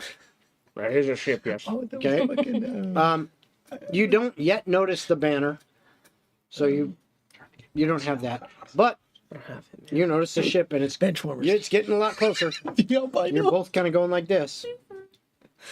You figure, Bad. like I said, almost another back 10 in minutes. A little bit less than that because it took a minute or two for him to tell you everything. Then you'll be close enough to yell at each other. Maybe even, a minute or two after that, pull up really side by side if you wanted to. But then you'll be able to see all the details of the ship when you get there. Well, they've So- got cannons. Oh yes. Go So ahead that's and give me a large history armed check ship. on that, so you have a little bit of knowledge about this. I will say, if she brought sandwiches, I'm coming down from the crow's nest because Oh, I'm yeah. hungry. A Oh yeah, garlic disgusting, grilled cheese. filthy, grimy 20. Okay, The filthiest 20 I've ever Oh, seen. gross. you know The base about roll was 11. you know That's about this filthy. technology. That's diabolical. This technology is something relatively new in the last about 50 years. It, for purposes of players, it looks like an actual ship cannon, like Like you an have- actual like cannon you would see on the yeah, like a cannon you'd sides. see on an old sailing vessel. Okay, but garlic grilled cheese for everyone. Sure. But it looks like that kind of cannon, except you would know that there is no real such thing as gunpowder that's rapidly available like that. You've heard of some kind of explosive powder and some description of it there's rumors of it more than anything, as it's maybe some development of it. But the way it works is they literally will take a vial that is filled with pure arcane energy. Like literally they take their, like magicians will take a focus and they will essentially pull like the essence of arcane energy out of the air. Juice. It's the Put it- crystal Yeah, powder. not really. Put it in a small vial. It's your chug jug. Okay, and then that small vial is actually slotted into a hole in the top of the cannon. Then, like a cannonball, traditional cannonball, sits down in. They pack that down in there. The hole actually, with the vial, actually sits right behind where the cannonball will sit. And what they do is they take a hammer and they slam it, and as that goes in there, that arcane energy goes in, and essentially it's like a controlled fireball in a bottle. So it acts as an explosion that propels the ball out like that. That's how it works. It's a very cool concept, audience, but also motivated by the fact that the DM is too afraid to add firearms to the setting. Oh no, I'm not. They The all have DM guns has pointed yet at Ferdinand. to add. I'm afraid of firearms. That's so much fire. Well, then just imagine an entire fire body. That's called a fire element. No, That's that's called being on fire, being immolated. All right, so Self-immolation. no, but that is what you see. That's just how the world I is. know that right that now, is guys. quite impressive. They have arcane cannons, so be Now- prepared for very fast and heavy projectiles. Okay, now yeah, these have been brutal death. these Yes. have been a technology that has been around for For about about 50 50 years, years. So, like, as far as you guys are concerned, most of you, I don't think the only one that's even close to that age, you're the only non-Ferdinand that is close to 50 years old. So literally, this has been around as long as you've been alive. So pretty much every big ship, every ship that has, some kind of armament on it, has cannons like these. But that fuse, if you will, is expensive. That's about what I was thinking. That's got to be proper pricey. Yeah. I'd like to go up to the captain. May I borrow your spyglass? I just want to see who's at the helm of the other ship to see who we're dealing with, if possible. Okay. And I'd like to make a perception to see who's piloting that ship. Looks like a human man. Does he look like a captain, or does he just look like a privateer that's just like Oh his... no, he looks like he's, all. In fact, It's Captain what you see is as you're getting closer. It's hard, even with the Captain spyglass, it helps. But it looks like a pretty tall, and broad. I mean, he's pretty big human guy. He's got long black hair that it's tied back with a leather thong, kind of down going the back of his between his shoulder blades. It's a little hard to make out, like the details of his features and stuff like that, because you're still a little bit of ways for this. But you can see that, hey, he's got long black hair going down. He's wearing what looks like typical clothing that any sailor around would see. Doesn't look like a uniform. Got it. It looks just like, sailor type, clothing. Oh, like a heavy leather coat because of, salt spray and bad weather and stuff like that. Got to have that on. Okay. Stuff like that. You do see on the, he's got what looks like some kind of scimitar or something like that, a slightly curved blade on the side of his hip. Is also what you kind of notice is underneath that heavy leather coat in the front, it does look like he might have some kind of armor underneath, like some kind of scale armor. Got it. Okay. Scaly. Other than that, that's about all you can make out from here. All right, I just want to see who was in charge in case shit goes wiry. Got it. But yeah, he definitely looks like he's in charge. The rest of the guys running around the deck, they're wearing very sailor-like clothing that typical sailors will wear, to help do the job. But he looks to be the fanciest, if you will, dressed, the most well protected and best dressed. And he's at the helm. Yeah, probably the captain, especially considering the hat on his head. Very captain-like. Is there anything like cannonballs on our ship or anything heavy Oh, hell no. and We're throwable? meant for speed. Well, I just want to know if there's anything I am allowed to throw that is heavy. Not really. Okay. So these cannons, you said the ship is a little less than 10 minutes away at this point? Yeah, and getting closer. Now you're about like 7. 7. Are those cannons within range? Not just yet. All right. That's all I wanted to know. It's, 5 minutes at the speed you guys are traveling, especially both ships, coming kind of towards each other. That's pretty long distance still. Right, I know some cannons are capable of going quite far, and I just want to make sure. True, but no, you're not in range yet. All right. So I'll look at the captain. I'm assuming the rules of engagement do not do anything unless fired upon. If you've had any issues with these people in the past, I'm assuming. Like I said, they're friends-ish. Okay. What's that symbol that they got on their flag? I've never seen that one before. Excellent question.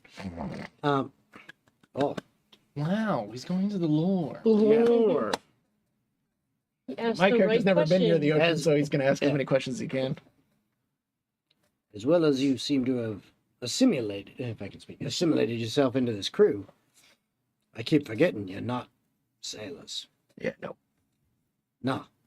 That's part of the dragons of the sea. Okay. They're pretty formidable, but Formidable. yeah, shush. Like I said, make fun of it. It's gonna get worse. Okay, but that's a funny word. Yes, I know. Formidable. But they're pretty formidable. But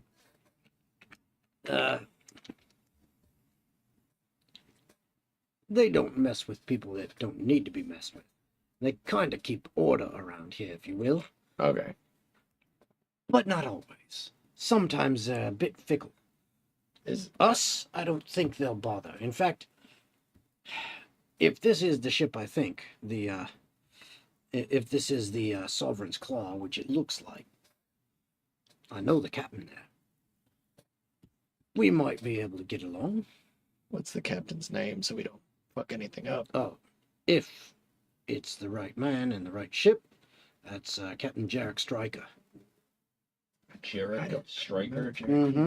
Okay. Sounds like a jerk. Is it He shoots you with 14 as cannons.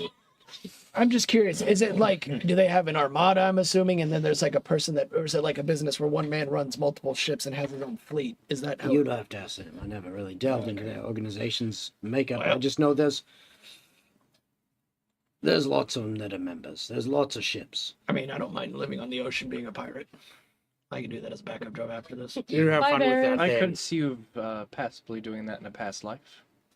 Maybe if you were more green. Yeah. Or half orc. As I said. Wait a second. I could be a pirate. Huh? Doesn't Are you guys the doing hero anything else, or are you my just run waiting next? for the ships to get closer together? I'm just seeing what happens. I'm gonna casual just keep certain things nearby in case I need to run downstairs and help with the fog machine or the weaver machine. But I'm just gonna keep an eye out and just make sure everybody's. We don't do anything rash. I want to make sure no one jumps the gun and does some shit that's gonna start us to get our asses We don't do peeled. anything rat? rash. No, Right. that's squeaky. Anything squeaky. All right. All right, but So, can that's you it do for me. Velocicat? Velocicat. I Yes. already did dinosaur. You did dinosaur, but you did But, like all right, so- Cephalosaur, not Velociraptor. The most You're not feline of doing the anything dinosaurs. specific, really. The ships are getting closer together, closer together. Kilo. Time's going by. I'm You- gonna ask him what should I expect from this interaction. DM, give me spoilers. I don't know. Well, he clearly knows this guy. Why are they If trying it's the to? same ship. Why are they perhaps. trying to intercept us? They're not. We are intercepting. I think we're just Well, going on the. we're trying to both. get them. It's a little both. What is They're the heading goal of this way. interaction? You couldn't tell if they like turned towards you because of how far away they were. They may we have were just going like. They we were may gonna have end just up- been go. They may have just been. This is the direction we're going. Yeah. Or it could have been, oh, they spotted us and turned a little bit that way, trying to anticipate the direction we were going to move to intercept a little bit, but then we turned to make the interception faster. You don't know if that's the case. There's no way to tell because they were so far away when they're initially Well, the way spotted. he's been talking, it sounds like we're going to be interacting with them very soon. So Yes, that is quite that's why possible. I'm asking what You're gonna ask. what should we be expecting here? Why are they trying to interact with us? I think Again, that's the thing. You're making an assumption. They might not even be trying to interact. They could just be I'm heading still on that asking heading. that because it I know. seems like he wants to. So I'm asking that regardless of whether or I not they understand. actually intended to stop. I understand. My point is, again, you're asking why are they trying to interact? They might not be. They might be. We are headed towards That's them. fine. I'm still asking that. Okay. Regardless of what is actually happening, that is what I ask. All right. Fine. If he And tells me, Well, what he says to you is he says, No. "Don't rightly know.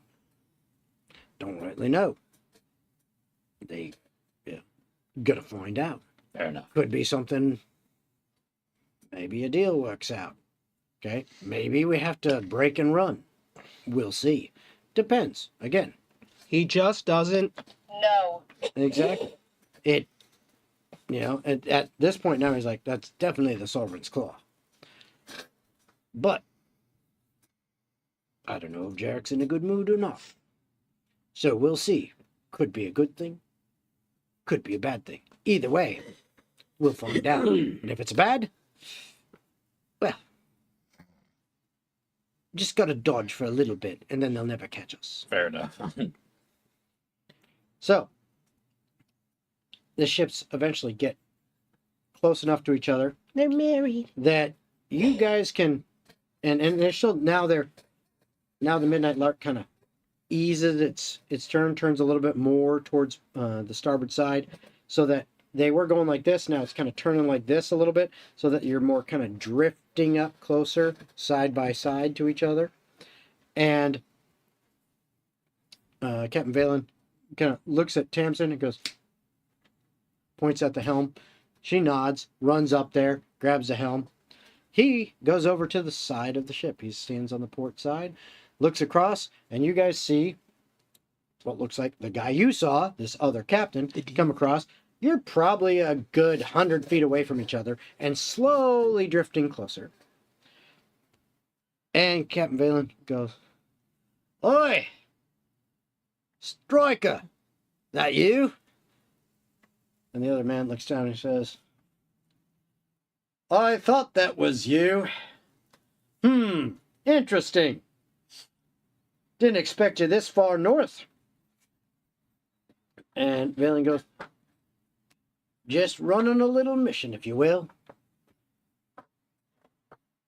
And Jarek looks at your ship as you're still drifting a little closer. And says, "I don't suppose you have anything useful on you? Information, money, anything like that?" Vaelen gets a big smile on his face. "You know me. I always got something useful." He's like, "Who are those people?" Who the fuck are you? He goes, "Said I had some business up this way. This is my business." The other guy looks across and goes, "Well, speaking of business, why don't y'all come aboard? It's about time for a nice drink, maybe some talk. Maybe we make a bargain with something.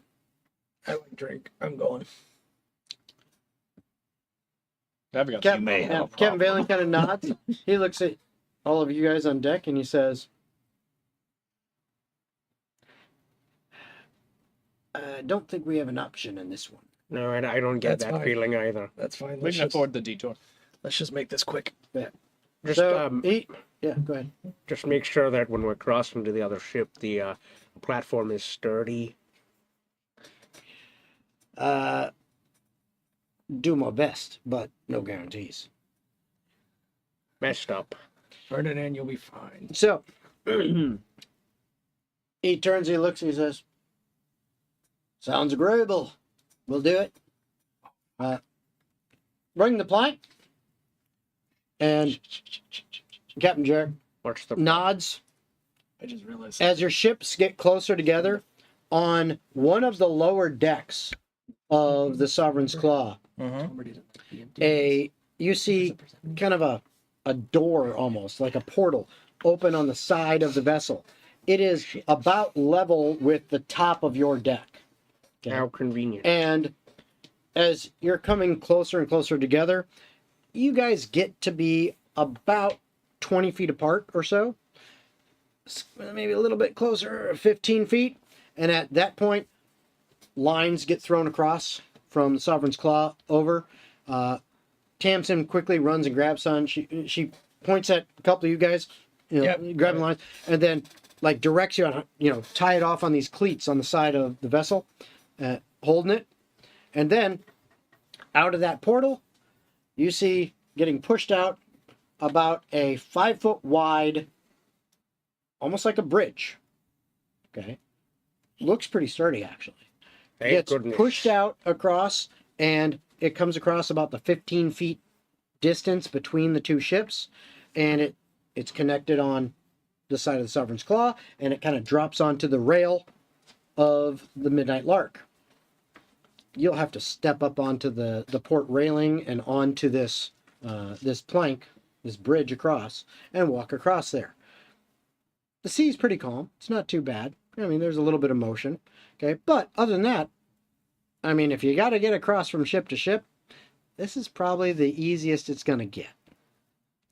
Right then. So, Captain looks at all you guys, and they kind of tie off the bridge, too, to secure at each end, and this kind of helps keep the separation. It says, well, let's go. After you. Barney! Get your ass up here. Barney comes running up. He's like, what? We're going to go meet with Stryker, he says. All right. Sounds fine to me. You guys head across? I'll head right after the captain. All right. You all head across into the Sovereign's Claw. You are on a lower deck now. Meeting you across there, you see kind of a little entourage of folks. You see that captain that was up there shouting at the rail. You see a couple other figures there. And the captain reaches out and shakes hands with Captain Vaelen. What you guys see there is, now that you have a good visual of him, it's, oh, look, this guy, he's, like I said, he's a pretty tall and big human. Like, this guy's probably about like 6'4", and broad-shouldered, pretty muscular looking. Okay. What you see is that nice big black coat, and he is heavily scarred. Like, on his face, he's got several scars and things. You can see on his arms, which are exposed from about here onward. Okay. There's some scars on there. I'm not sure exactly what from, but he's got lots of scars on him. Like you said, he has that long black hair tied in a leather thong going down his back. And also, like I said, scars all over. And underneath that jacket where it's open, that coat, those scales which you see, they look like polished dragon scales. Wow. Big boy. I can do that too. Big boy armor. Okay. Yeah, he's looking good. And it's like dyed or colored or maybe was natural black. hmm He looks at all of you and he says, "Welcome to the Sovereign's Claw. Glad you guys could join us. Thank you. Well, let's have some drink." I like Any- that idea. And he turns around and starts walking. Some of his other, mates go with him, and they lead you up a few decks, and eventually you get up to the main deck of the ship, and then you go up from there towards the aft of the ship, where you get up on one platform, and there is this big section where it's got a set of double doors leading into some kind of other enclosed section. You can see that there's actually like 2 other levels that go up from that, and the helm is way up on the top of that. And you're, okay, this is a huge ship. You go into that level with the double doors, and all right, this is clearly like the captain's personal space / like, I mean, It's big enough to be like an event room. yeah, this guy's got the life. When it comes to seafaring, he's got space. So it's got a very, very large, like, dining set. So big table, several chairs around there. There's some rooms off to the side, which you can hear sounds like cooking, or, some beating around in a galley over there. Clearly, this is like when, for meals, him and his officers typically will sit around here and have meals and drinks and stuff like that. Obviously, the rest of the crew, they got their own areas for meals. And then you can see back, and you're positive, okay, that door back there, that probably leads to his personal chambers with like his bed and his desk and all that kind of stuff. So, I mean, this is decked out. This is the first time any of you, maybe not you, I don't know, you may have in the past sometime, ever been on a vessel like this. It's doubtful for you, but it's always possible. I would have elected not to Yeah. unless official business required it, so it is This is still actually possible. Yeah, the it's only possible. thing he's ever done with all of his life. This is actually what he knows. Yeah, actually, I was not moving until session 1. All right, That's it the so whole time. He was meditating on an ancient boat. That was the obelisk. Captain Stryker sits down at the head of the table.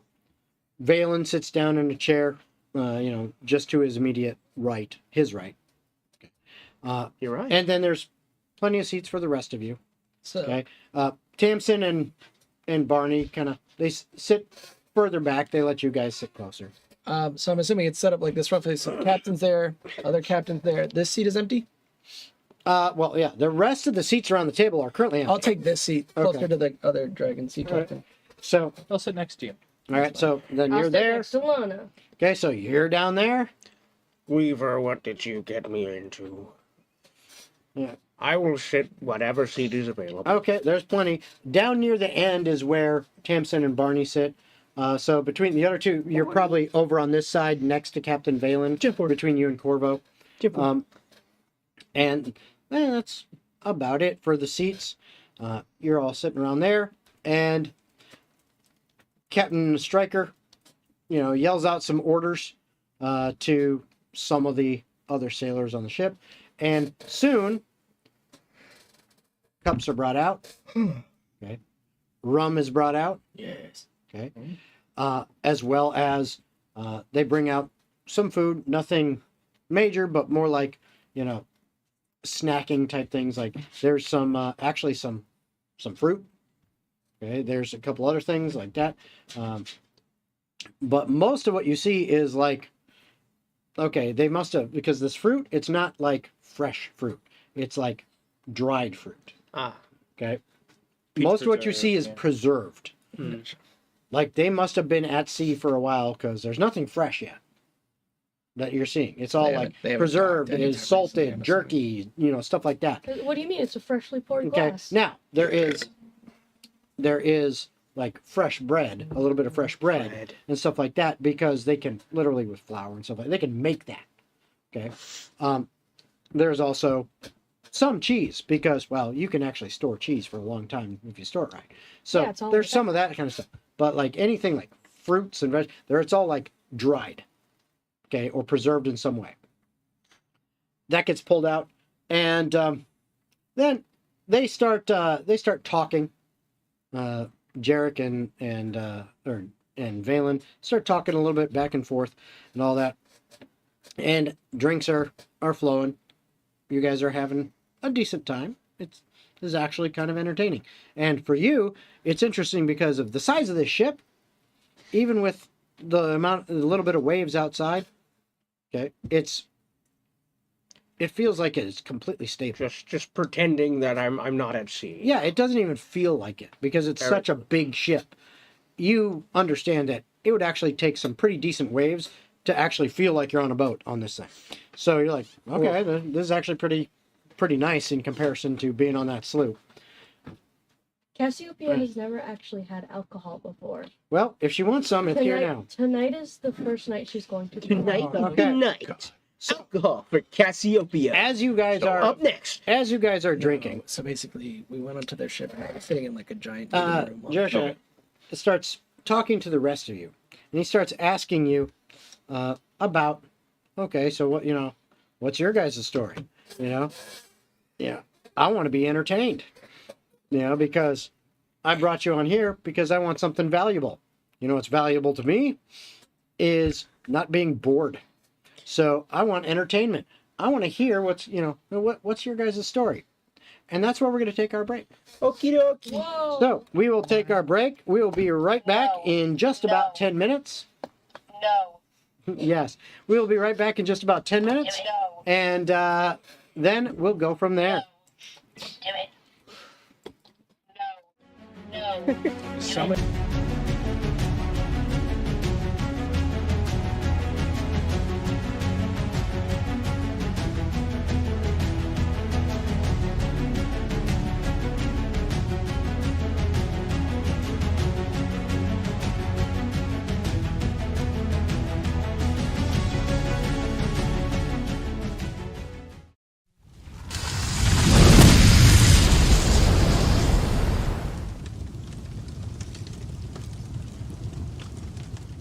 He didn't get any beer. Just let him be. I didn't get any calories from the beer. I needed something, okay? Beers don't offer calories, stupid. Did you not know that alcohol is a calorie? It's a dead calorie, but it's a calorie. Just like your brain cells.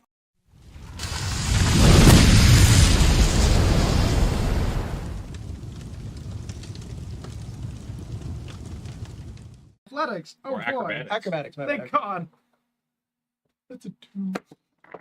That's a net 20 for a 22. Oh, you flip over it, and the droid's not paying attention to any mind.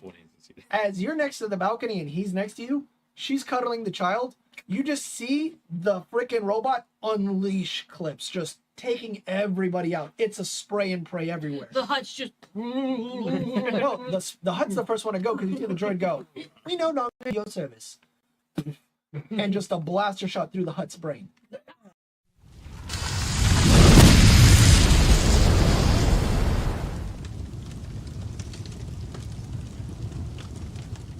When you mentioned that he tastes like chicken, little fucking hand goes up. That's a compliment. Chicken tastes great. I know it tastes good. It's like manna from heaven. We'll be the judge of that. Very well. We're not gonna eat him, we're just gonna... Fried chicken sounds good. I totally misunderstood what we were going for. What we Sounds could pretty do good if is I we just- could make it look like he committed suicide. I don't know. He's just-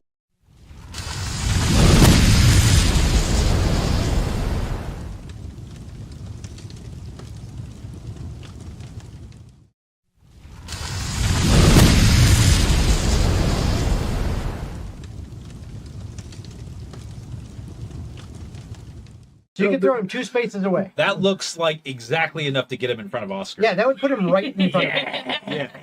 And now you get your turn. That's how it works. He's like, Right there. You still have to step up because it's 2 squares. Throw him to me. You still have to- I'm open. I just fastball like perfect spiral. He's like, ah!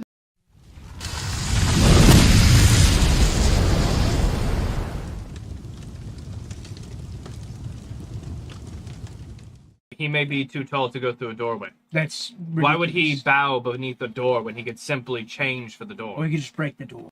That's right. It's like He saying gets it. you're gonna want some snacks someday. You know? It's just I'm good. I was inevitable. already snacking the entire time I was watching this. Yeah, but someday you're gonna want some more. It's eventually. But And I'll be there for you. I don't. I'll be there. With all due respect, which is not a lot, I do not. With all doge I respect. don't want your snacks.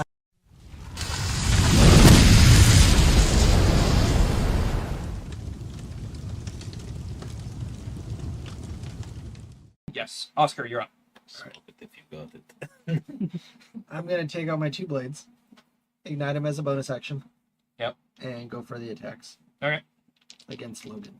What? Because I am the traitor.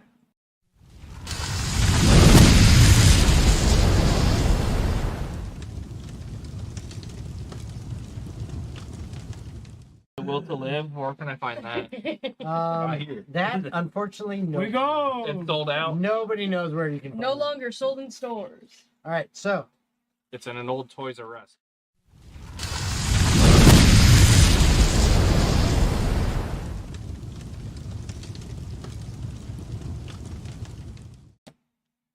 We are in deep shit. We have to Start digging, boys. We have to kill God. At this Fuck, man. You got a gun? I think we are going to die. Yeah, I need both of you to make a dexterity saving throw. I'm cooked. Can I guide myself? It's a 19. Succeed. That exactly meets it. 11. You feel been real. a sudden light feeling, but manage to evade the spell. You, on the other hand, are now under the effects of reverse gravity. No. He's just going straight up.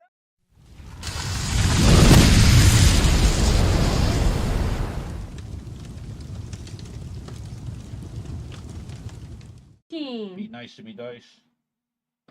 20. okay, I'm honestly mad that I'm making good rolls now. so Usually mine are 19, only perception checks. 19, 13. 17. 30, 20. okay. You take 4 points of psychic damage. The rest of you take 2, and you are knocked prone as a wave of energy goes, whoom, shoots out from it, and all 5 of the gems are popped out and now sitting on the ground next to. So we're wrong. Okay. So We're that was the wrong. wrong order.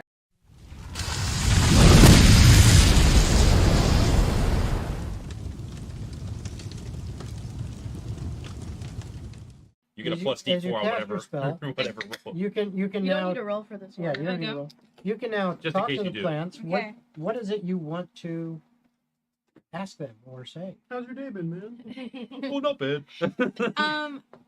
So this entity that's been here, do you remember them being here, like them arriving? Do we know what caused them to come here? Yeah, it's the closest tree is the one that's responding, and it goes. I don't understand. It's things are as they are. That was here. You are here. Your friends are dead.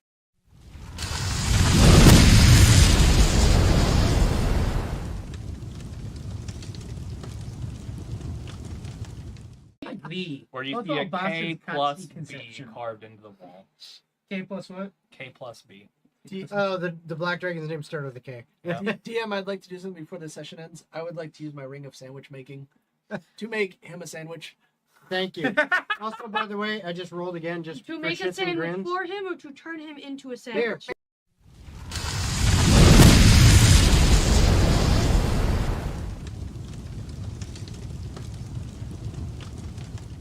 All the while, the arrow making a loud whistle like the sound of a bomb about to detonate.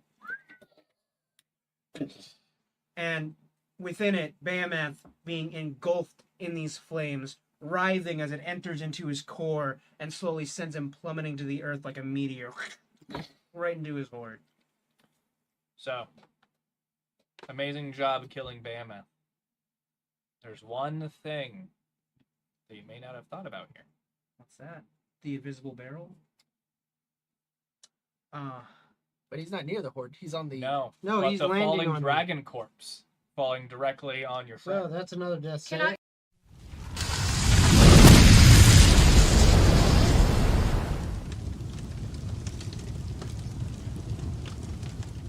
Be nice to me, dice. 20. Okay. I'm honestly mad that I'm making good rolls now. So, Usually mine are 19, only perception checks. 19, 17. 30, 20. okay. You take 4 points of psychic damage. The rest of you take 2, and you are knocked prone as a wave of energy goes, whoom, shoots out from it, and all 5 of the gems are popped out and now sitting on the ground next to. So we're wrong. Okay. So We're that was the wrong. wrong order.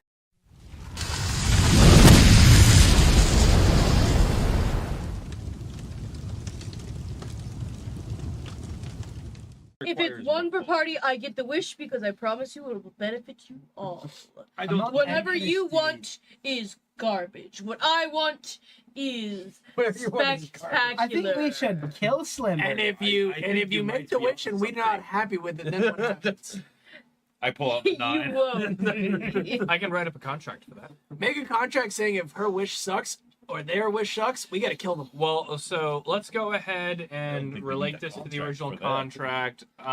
I don't think you'll be able to kill me So if my only one wish person happens. gets the wish? Limbre, Slim Bear Shadius. Slim Shady at your service. All right. So I want short stack over here to hey. summon his giant demon or whatever. Hey.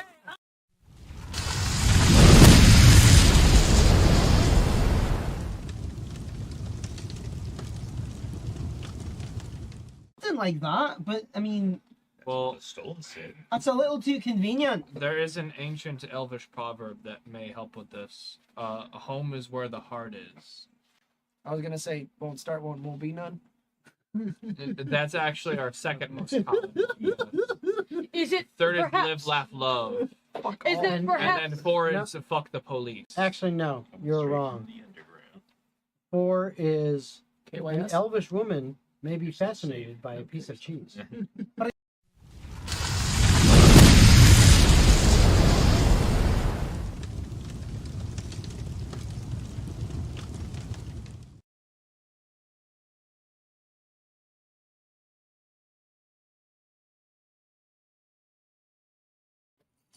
Okay, we are back from break.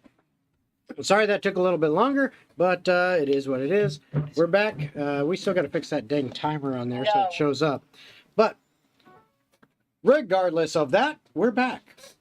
You guys are on the Sovereign's Claw in the captain's dining room, if you will, enjoying drinks and having fun.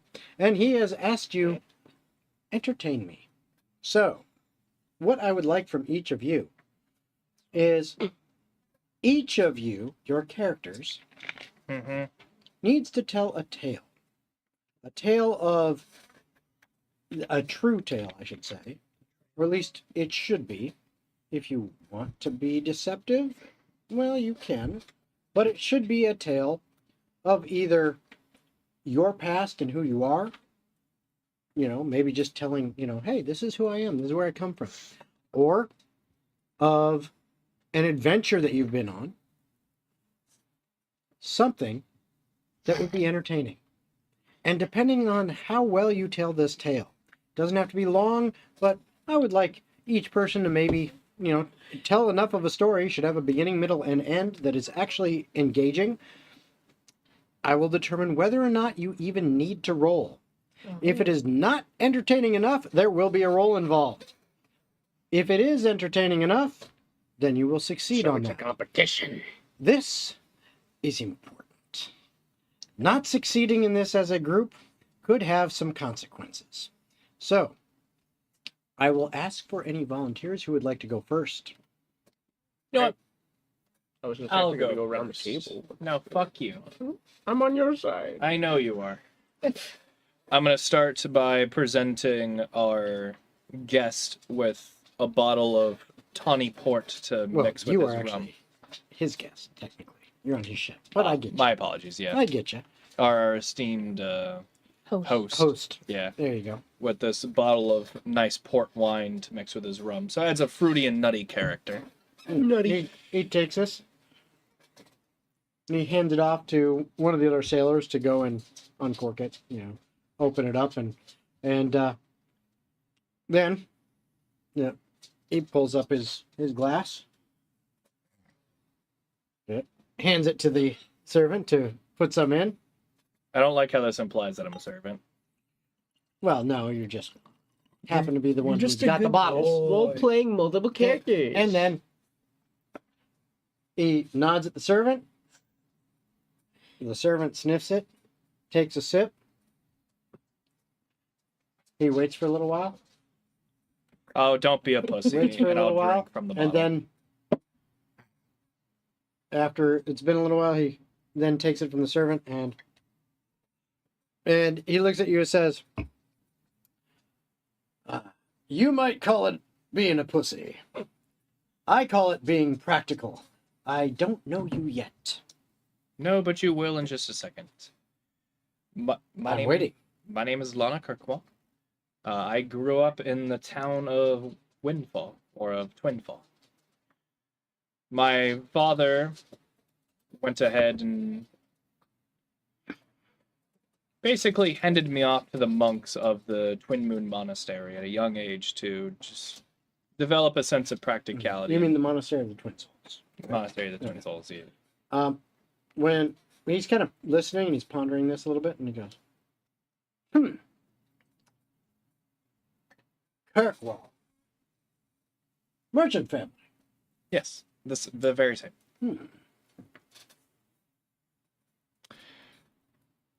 My father pawned me off to the monks, essentially, to give me some practicality and bolster my martial prowess.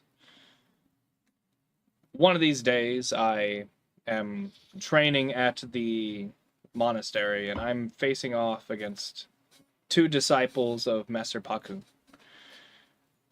in this small little 8-foot stone ring raised off the ground at a dais, maybe 4 feet off the ground. We're fighting. And all of a sudden, this man walks in.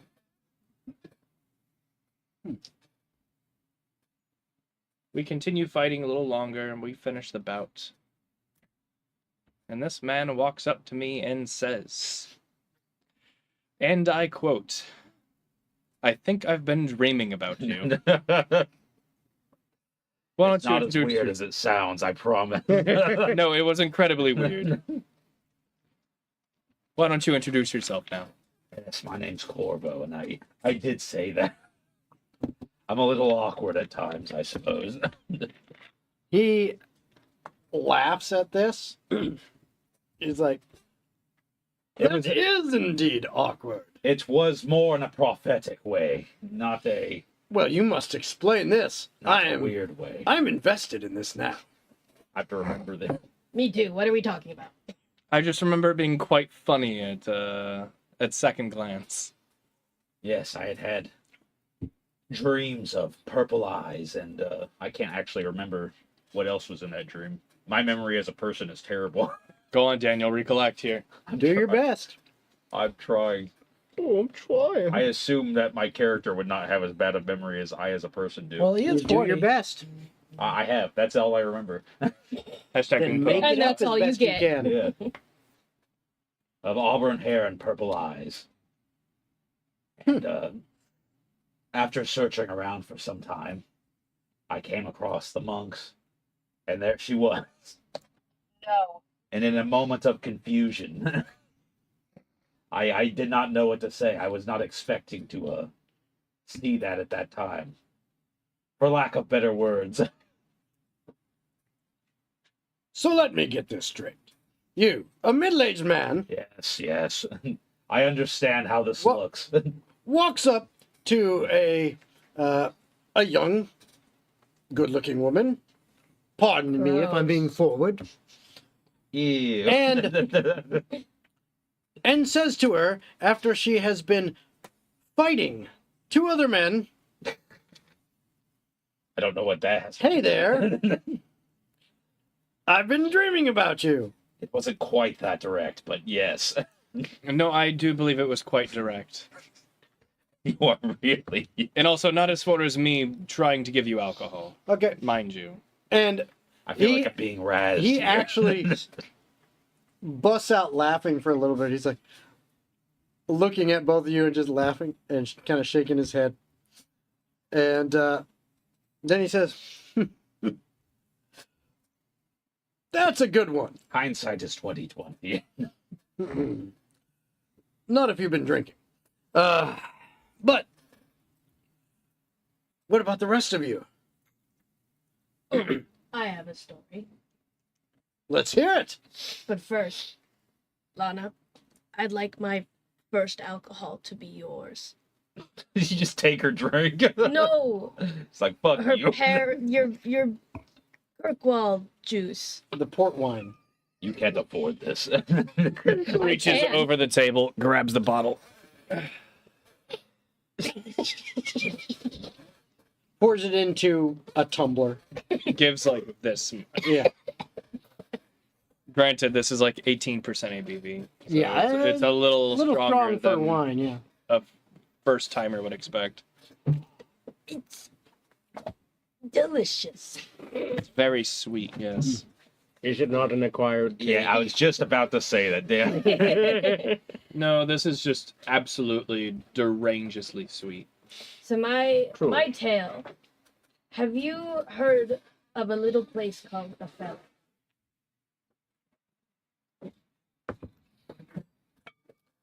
I have not. Well, that would make sense because it fell. You see. Anyway, so Cassiopeia gets up. Yeah, he doesn't. He's just kind of like looking at you like that joke clearly fell flat. It fell flat. Yeah, Okay. it did. Anyway, Cassiopeia gets up from her chair and goes around. What side of the table? She's on this side of the table and he's at the head. You're over there. Yeah. Okay, so she starts walking towards where he is as she's telling her tale. So there was this very small, practically unheard of village called Aphelion that traded with what it's called, but the closest major city, a little agricultural village. It was You would know that the closest city to that you would know is the city of Pelton. okay, which traded. Yeah, which is literally like right there. Okay, which traded a little farther north for their agriculture, for with Pelton for their livelihood, and there was one particularly oppressive summer. There was a well, a natural spring well that fed the water to the entire village, and one summer it was so hot that all the forest creatures abandoned the dam that diverted the water into the spring. And the dam fell apart, and the water no longer reached the town, and everything dried up. And the thing is, the people of this village didn't know where their water was coming from, so they didn't know that they could have solved the issue. Only the creatures of the forest knew this, which is why they were wise enough to leave before things got too bad. And then one terrible night, a deranged man, out of his mind due to thirst, sets every single house on fire because all that filled his head was heat. And then she gets about to I'm sorry, what was his name again? Captain Jarek Stryker. She gets up to Captain Jarek's left shoulder and leans over a little bit. But there was one survivor, a little white-haired girl. And she runs into the forest. And then she crosses behind him and pops out on the other side as a cat, looking like Morningstar. And she met two cats. Sitting next to me is Kevin. Mm-hmm. One gorgeous, flowing orange. So now there's a talking cat. Mm-hmm. So Instantly, as you come around to do that and you start talking, he kind of looks back like this, and there is a look of amusement on his face. Like, I don't see this every day. You get used to it. One with gorgeous orange, fluffy, flowing hair, and one gray and full of mange so thick you couldn't dream of touching its skin. Wow.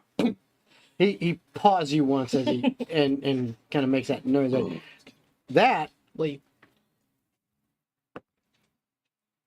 he actually gets a kind of a from him when he sees that.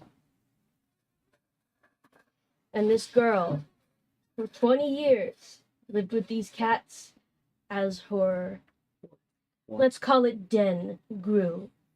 And eventually jumps off the table midair, poofs, becomes Cassiopeia again. Mm-hmm.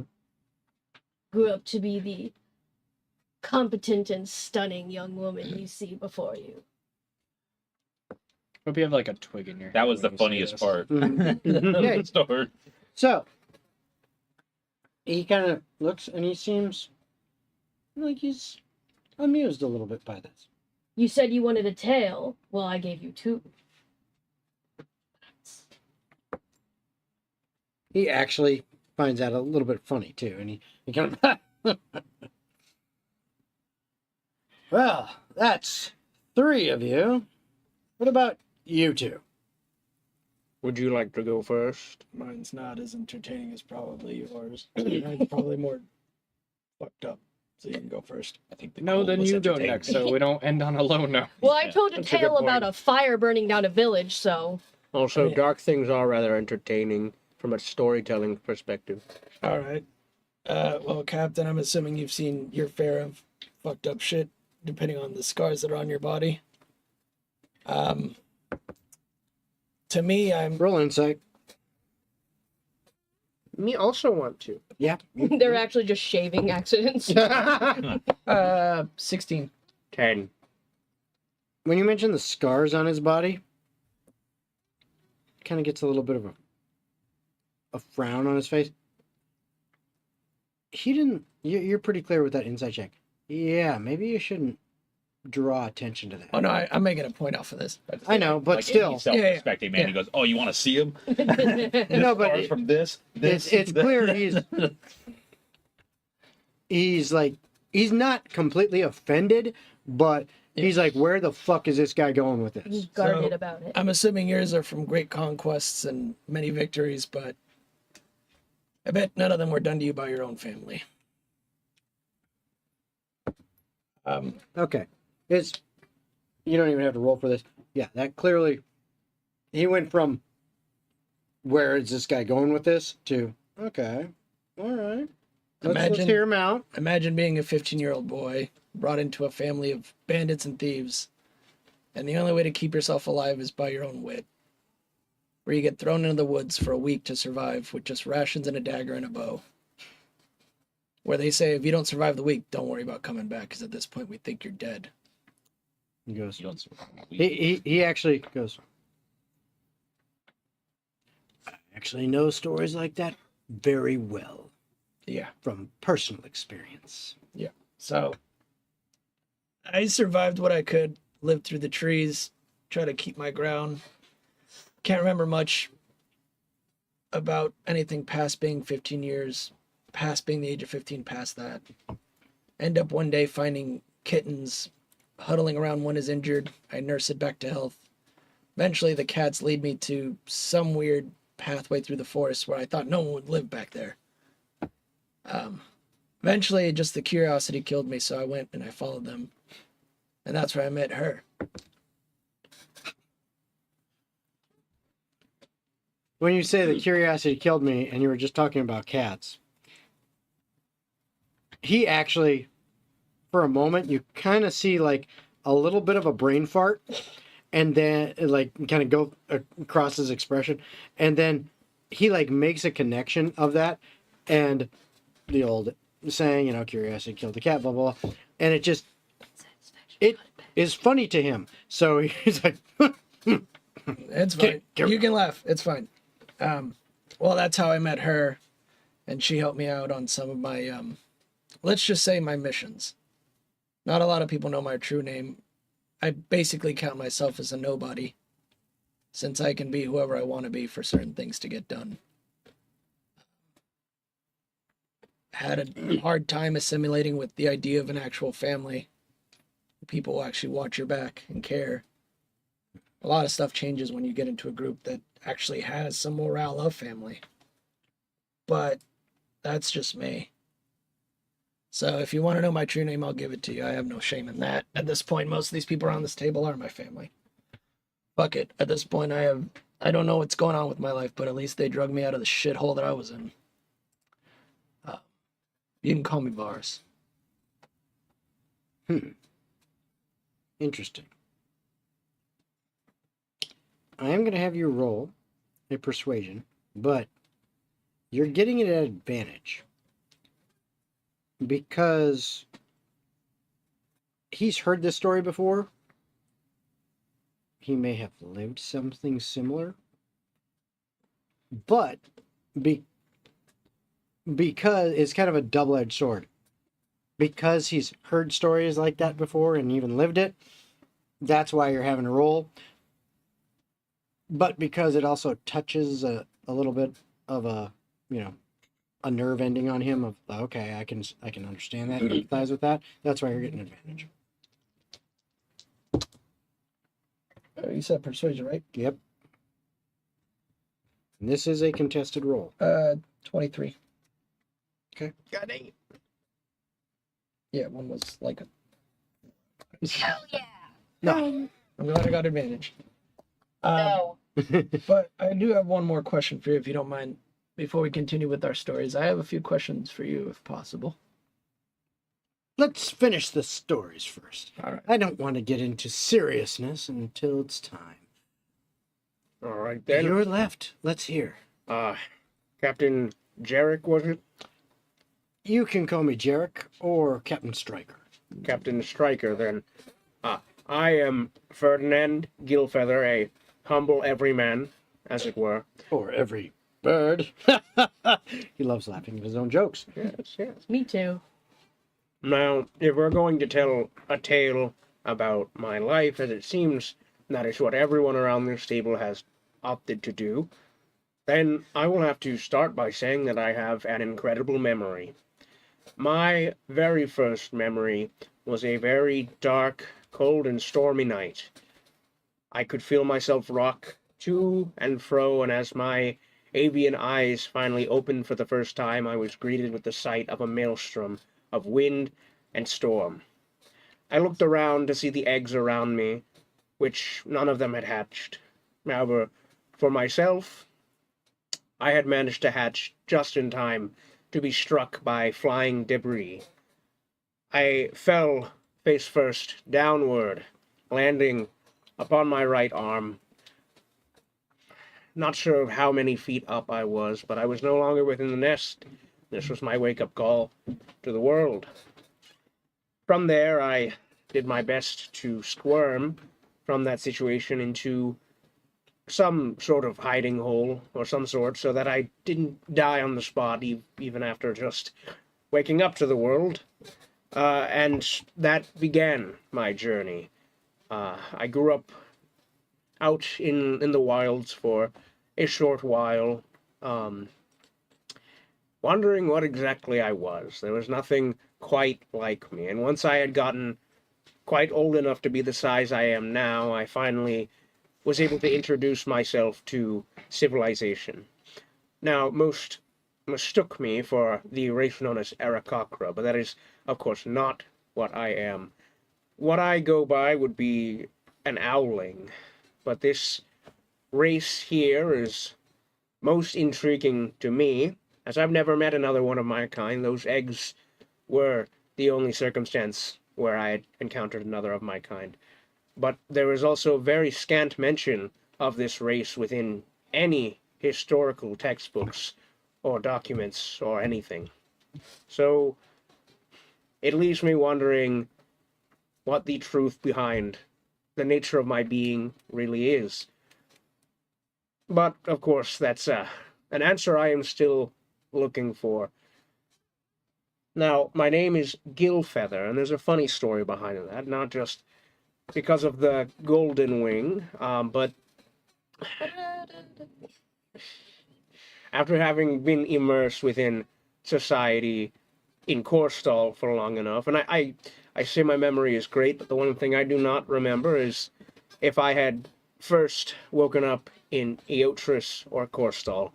Either way, my travels led me to some part of Korstal, and I had worked in so many different roles.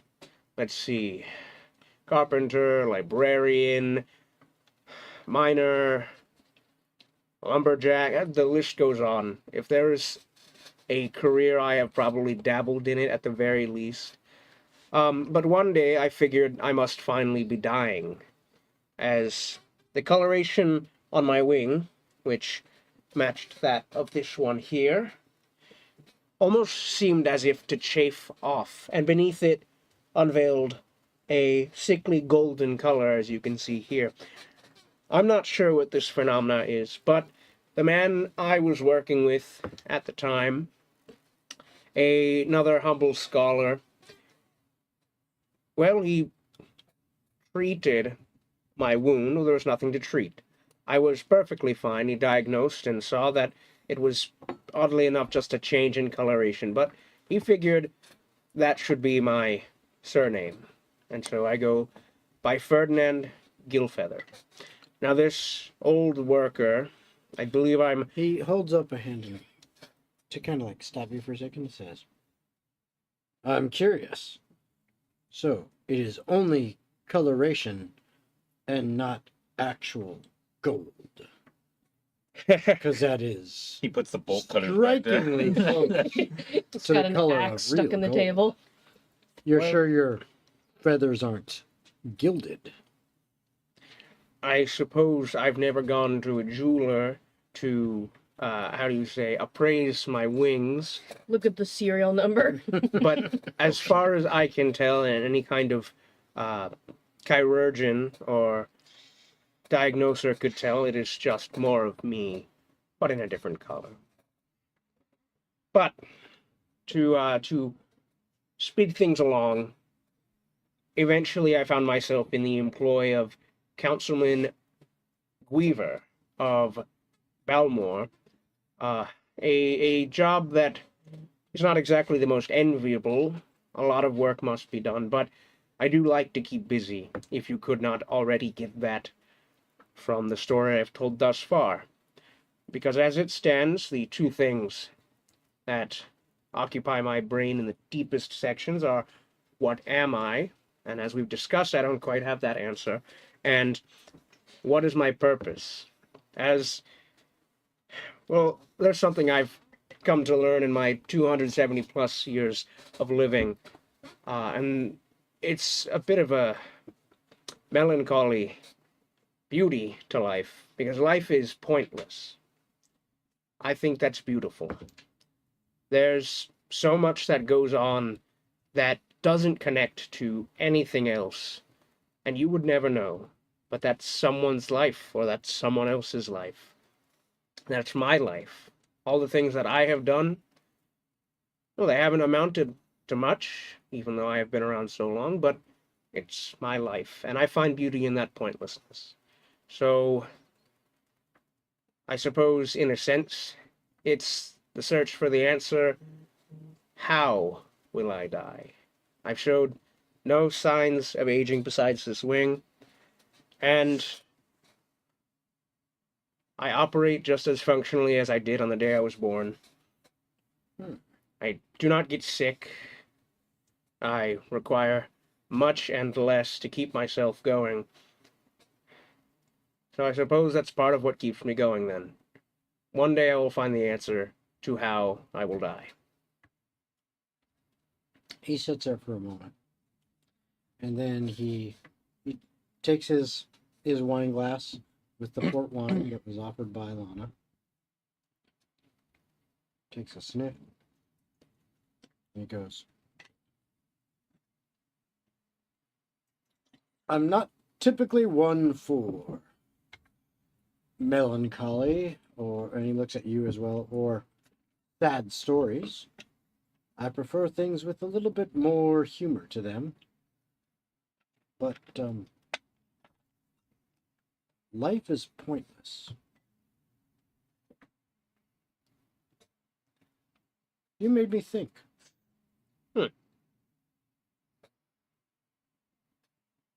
I like that. Interesting. Well, I suppose I should share some tales of my own.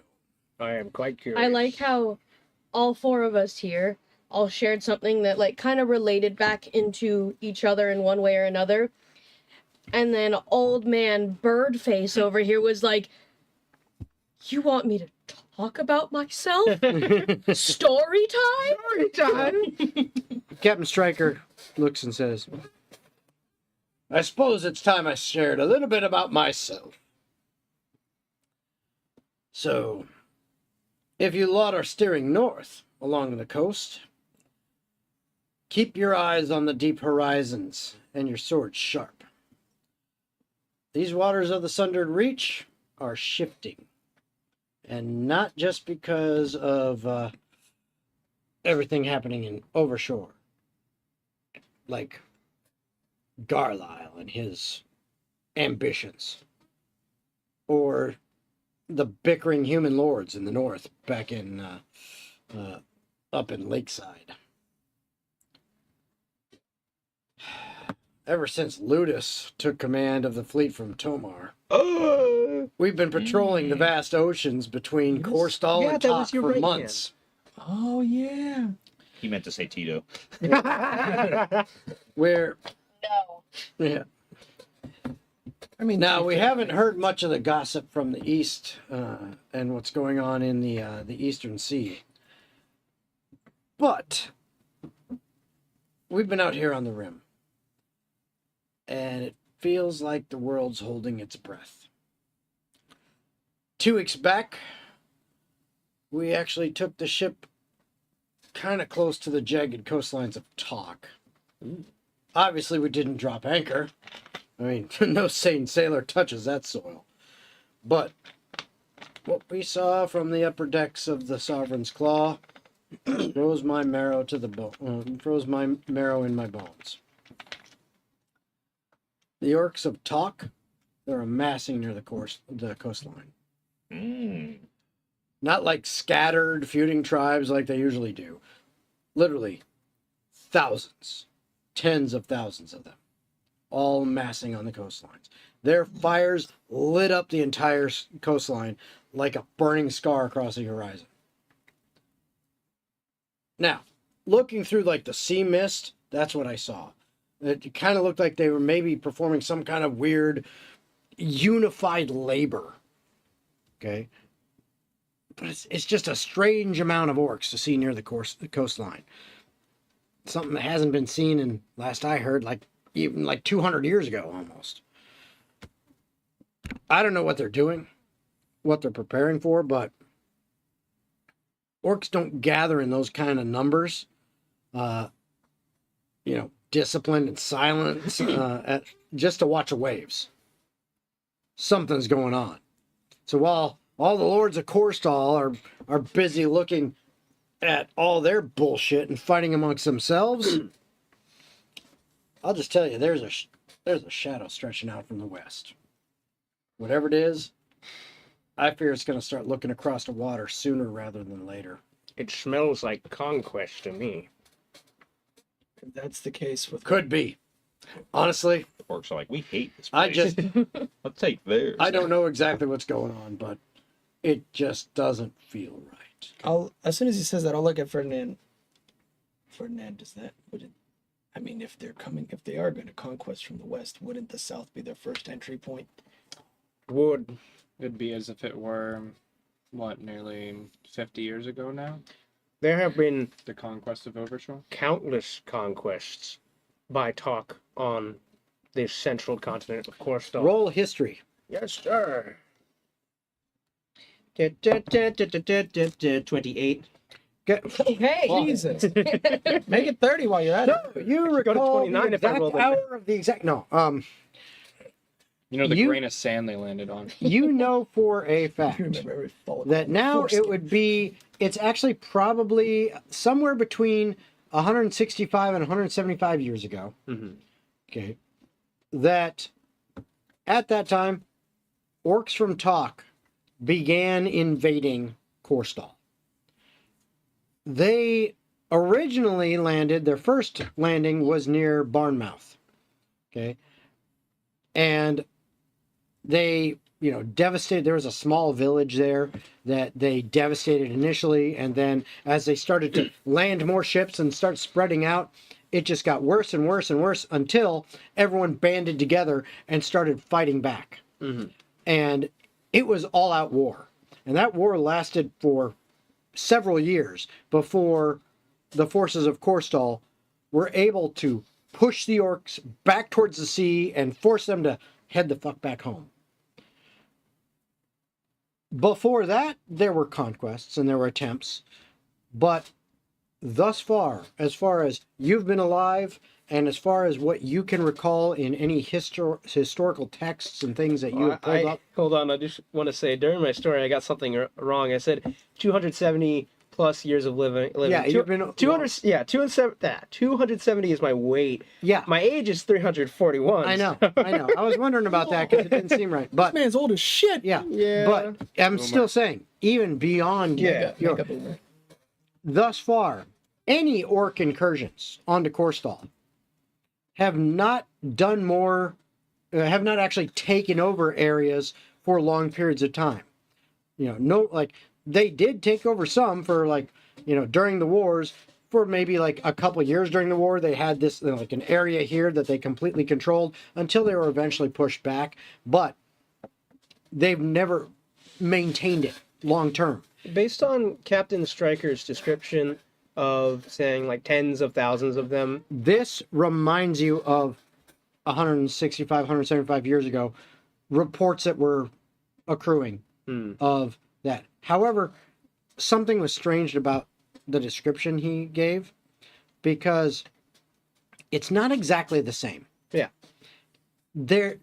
Before, reports would be, they're literally building ships. Mm-hmm. He didn't mention any kind of ships being built. And you're smart enough to think, go ahead then. Captain, if I may. Of course. This all sounds almost exactly like those 160 plus years in the past when they gathered once more to conquest on Korstal. The striking difference that I note is in your description you did not mention any ships. They weren't making any. What in the world?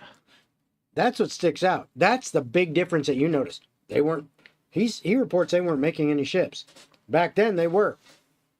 It's almost identical, but not. But with that fact, that's a big difference. Well, so something else might be going on. You're not sure. Yeah. Maybe they just haven't decided to make ships yet. I don't know. No, that wouldn't make sense. It just. Ferdinand, this is me speaking out of my ass, and I don't know what I'm talking about. You may have a point, so go right ahead. But from what I'm seeing is, what if somehow the South have found a way to recruit the orcs of Talk to be part of the invasion of the North? Well, that is always a possibility, but I feel like we would have seen mention of that in the vault. I think what this implies is that they have no need for ships, as they have found some other method. Maybe Mass magical teleportation. Teleportation is what I'm thinking about. They drank essence of owling. Wait. We couldn't fly, none of us could fly. Okay, but maybe they Question. They just sink to the bottom. Question. Doesn't it walk along? Yeah, like Pirates of the Caribbean, like the undead. They got the tube going up to the surface like straws. Jason, question. Would whatever happened in the first campaign, is that just common knowledge that most people would know about that story, about what happened with them going to another plane of existence and fighting and saving the world that way? No. What? The invasion? The Blue Devils? That was not common knowledge. That would definitely not be common knowledge. what They might what the be populace would heroes, know legends, about what happened would be that It's been the 15 Blue Devils fought against the evil that was attempting to afflict us and change the world, and they prevailed. Okay. The details of exactly what happened, honestly, that's one of those things. If you think about it, okay, so we send a bunch of troops, like a special tactical squad, over to perform some kind of mission and fight stuff. Yeah. Okay? When they come back from that, one, they probably don't want to talk about it because it might be traumatic. Yeah. And two, they might be told, you know what, you really yeah. shouldn't let this information out by It's other like- people. The last campaign is like a Cold War in comparison to this campaign. Before we get too far Yeah, away you know, from the you- topic, though, I like to believe that Bjorn, in whatever tavern he's staying in, would absolutely be shouting a very embellished. Oh, we're still in the honey pot. Absolutely. He would absolutely be telling a very embellished version. I was of just that asking story about- that Exactly, anyone and would listen. that's the thing is, So and word of mouth. the information about that, there might be like little rumors here and there because of that, but at the same time, when people tell that, and especially because it's embellished, they'll be going, that's bullshit. Yeah, they'll hear But the most slightly different important versions thing- of it depending on how much Bjorn has 15 been years since drinking. the Blue Yep. Devil. Dang it, you were stealing my joke! No. So, Ferdinand. But just to put that bit of Hell yeah. So, just bit into the world, so Oh, some yeah. people have heard because about of this. because of what we've seen in the woods and the animals mutating in the crystals, maybe the crystals or whatever happened that's causing the mutation of those creatures to come over to us. Maybe they found a way to use something and talk to get to us. Maybe Crystal there's a portal or wings. something. Captain Stryker, did you note any kind of purple occurrences? I noticed Grimace. Are you feeling purple at all? It's not exactly Yes, my favorite. there were these Are you- strange blobular creatures that were completely purple and talking about hamburgers. I don't know. No. Oh dear He God. goes, nothing that I saw.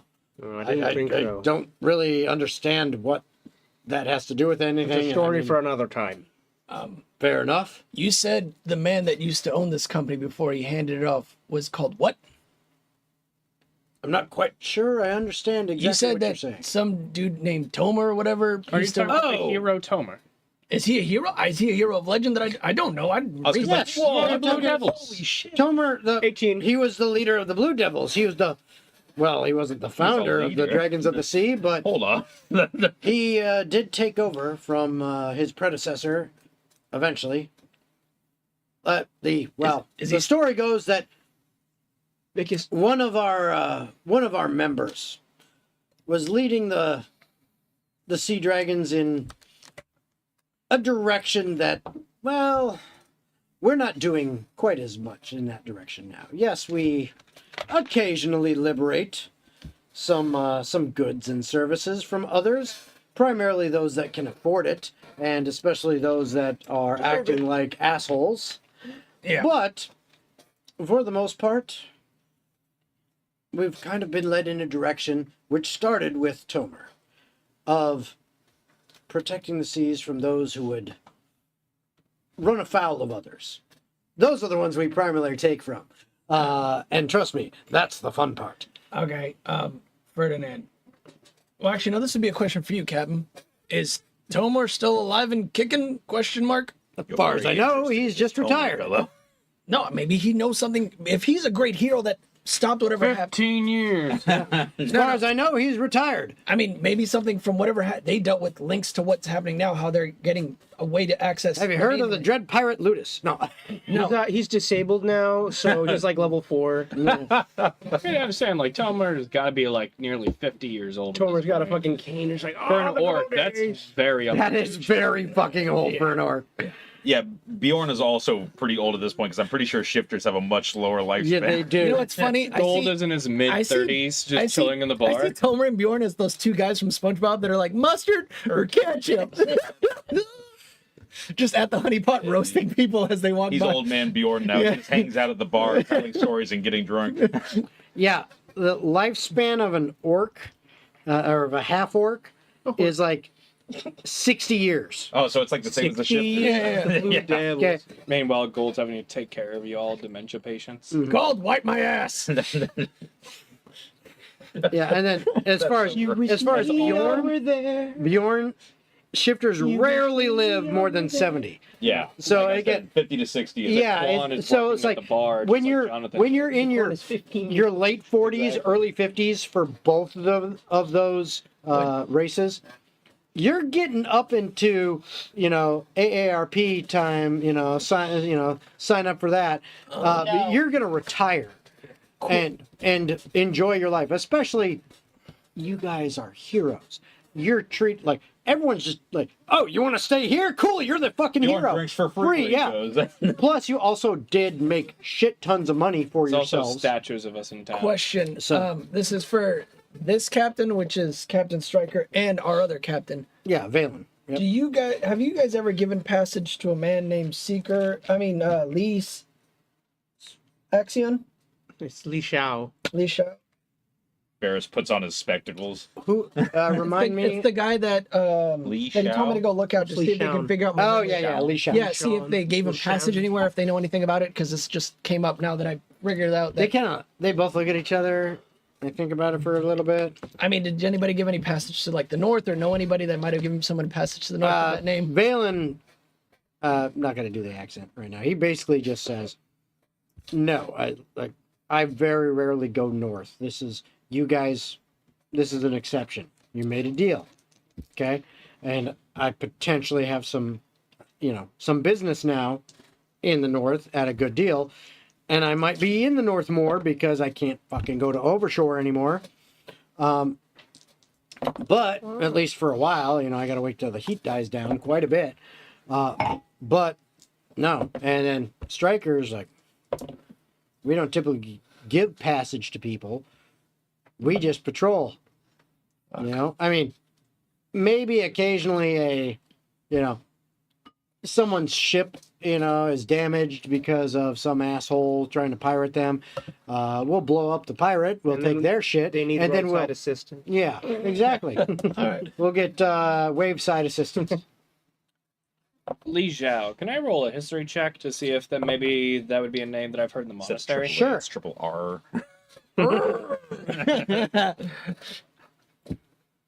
R.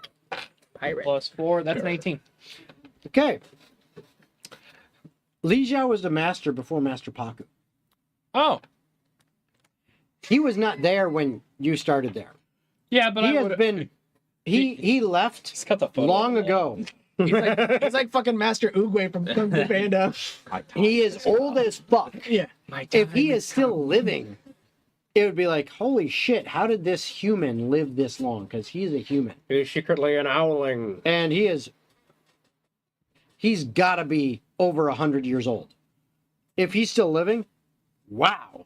Now, in general, and you would probably understand this as well, just because of what you've learned, is that some monks, through discipline, study, meditation, can actually extend their lifespan to unheard of lengths. Okay? Where basically, I mean, not entirely, but basically live almost forever. But I mean, eventually they do pass on. But it's like, as long as they want to be alive and they remain dedicated and focused in their discipline, they can stay alive for many years. At least 2. Oh, Paris. What was the name again? Li Zhao. Oh, yeah, he was the master at the monastery before Paku. So I gotta go back to the monastery. Okay, at least we're going the right way for me. Yeah, they'll know exactly. Well, they may not know exactly, but they'll know an idea of where he is. Well, it's either him or maybe somebody at the monastery can fix whatever the fuck's wrong with my brain. You didn't meet Master Paku, did you? Yes, I did. Yes, absolutely. During the you did. first Accords. All of you here met Master Paku. Master Paku would have Yeah, he sent us on our way and then told us all the touched colors of your our shoulder or orders. something, and you would remember everything. Well, If yeah. he could, he Forgot would. about that. Mm-hmm. So we are going in the right direction. Okay, that answers my questions. Well, I got nothing. So, we good to go? Or, Well, we gotta eat dinner. and then we're Yeah, it's literally you had lunch sandwiches like shortly before you came over here, but you've been drinking telling stories, actually having a good time for a few hours. And they have had snack stuff on there, kind of, so you can kind of munch as you go, which you all kind of get the impression of, this is just so you can drink more as it absorbs the alcohol, so you can keep going. But you've been going for like a good 4 hours. Do we need to roll for inebriation then? Yeah, I was gonna say, how We're getting fucked there. up is Cassiopeia? We're getting there. Me But- and I have been lightly sipping on wine. But this is the thing: is if you and you can determine if this is what you're doing, you can be moderate about how much you drink over time, and then still be, in a good state. But if you say my character doesn't really pay attention to that, then you're definitely going to roll. But other than that, you're like, we're in a good mood, we're tipsy, but you're not way too far gone. Corvo would absolutely not make himself indisposed. In Right. situation. Okay. I mean, and there's, if you want some water, every once in a while, it's easily, you just ask for what you want. But now it's like, it's getting to be like 4:30, almost 5. And even though you've had snacks and stuff like that, oh yeah, you're getting hungry. Especially when you smell what's coming out of the galley. As you smell what smells like some very masterfully cooked fish, other seafood kind of stuff like that. Like, holy shit, that's kind of smells like, clams and mussels and stuff like, how did they get that? So they got their ways, but they've got, it smells like fresh seafood, fresh handmade pasta, stuff like that. It all starts coming out. So it's like, holy shit, these guys know what they're doing. So I'm assuming we're eating here because I'm fucking starving. It does smell good. I'll admit the dwarf's cooking doesn't smell quite as good as this. Yeah, don't say that. Hold on. Don't say that too loud. I start drooling a little bit. No, he doesn't hear you. That one, he doesn't fucking hear you. He's your too mouth. far gone. Watch your mouth. Ugh. Use a. Got to use the Be elbow to, civilized. I had my own napkin. the So elbow does- to wrist technique. So does anyone not really pay attention to how much they're drinking? Cassiopeia doesn't know that she should. I didn't think you Oh, yeah, would. she's Lana's getting cramped. right on the edge. She grew up around alcohol, but is still stupid and wants Then to I'm gonna riding have the line. you roll Constitution save. Okay. You roll Constitution save with advantage. Anyone else who actually says, I'm actually paying attention to it, I'm a paying attention, but it does slip away for a moment. But I know how to handle my liquor. roll with advantage. Constitution. Lana at the, Are who you wants to paying arm attention to wrestle how much level you of drink? drunk. Yes, I've been. Then you don't have to No, worry about that's- it. Are you paying? that's another You already shot. said you're paying attention to everything, Yes. so you don't have to worry about it. You two are at the tipsy kind of level. Lana would win. Okay. I know. That's why You're she's doing actually it. even better than that. Yes. You're kind of, Come on. It's you basically feel sober, Yeah. but it's enjoyable flavor. It is quite good Yeah. wine, and you were not Um, lying. It is what'd you get? very sweet. 18? 19. 19. What'd you get? 8. What'd you get? 21. Okay. 21. So- Stupid. No. Between you two, not a problem. You guys feel like okay. You're definitely. Oh, I'm riding the line. Yeah, you're past tipsy, but you're not way far gone. Lana, you're You out. are- It's crooked. It's crooked. Here's where Lana is. You're like right below it. Okay, and then right below that is where tipsy is. So you're definitely having a good time, you two. You Is it okay if I are smoke in here? out of it. Like literally, you're like sitting back, just kind of staring for a while. I have to like make sure the chair doesn't fall back. Yeah, and then every once in a while you go like, oh yeah, food, and you grab some food and you start eating, and then you just kind of like zoned in on that for a little while, and then you're out of it again for a while. So it's like you're kind of going in and out of paying attention to things. You still hear what's going on around you. You I'm very just don't familiar really with that level of process drunkenness. and It's a fun comprehend. line. So, but Daniel, you're feeling good. You're in a good mood, and you're like, The zoned out. okay, I can do this. when we Okay. got drunk. All right. So that's how everyone's doing that way. Lana, this is nasty, but I feel great. That Lana- is the appeal. Lana, yes. you're taking care You of haven't her. seen Nasty yet. I don't want You it. haven't I got also down don't with the like sick the way that nasty sounds. yet. Yeah, that Ooh, sounded a wow. little Now, bit too much. over the course of more time, more stories come out. Okay? You don't get too much more from Captain Stryker. But, especially down on the kind of the ends close to Barney, you know Barney. Barney loves to tell tales. He likes to talk. And he basically ends up telling some tales that you hear. Occasionally, Vaelen will pipe in and correct some things. But what you get is that You ever seen a dragon? about back. 14 or so years ago, Vaelen actually used to be a first mate on a ship in the Overshore Navy. Oh shit! And the Navy things started turning because Garlisle started left or to right? come into power. No, it went in a corkscrew. Yeah, but Garlisle started to come into power and start taking over things, and he's pretty iron-fisted in how he runs stuff.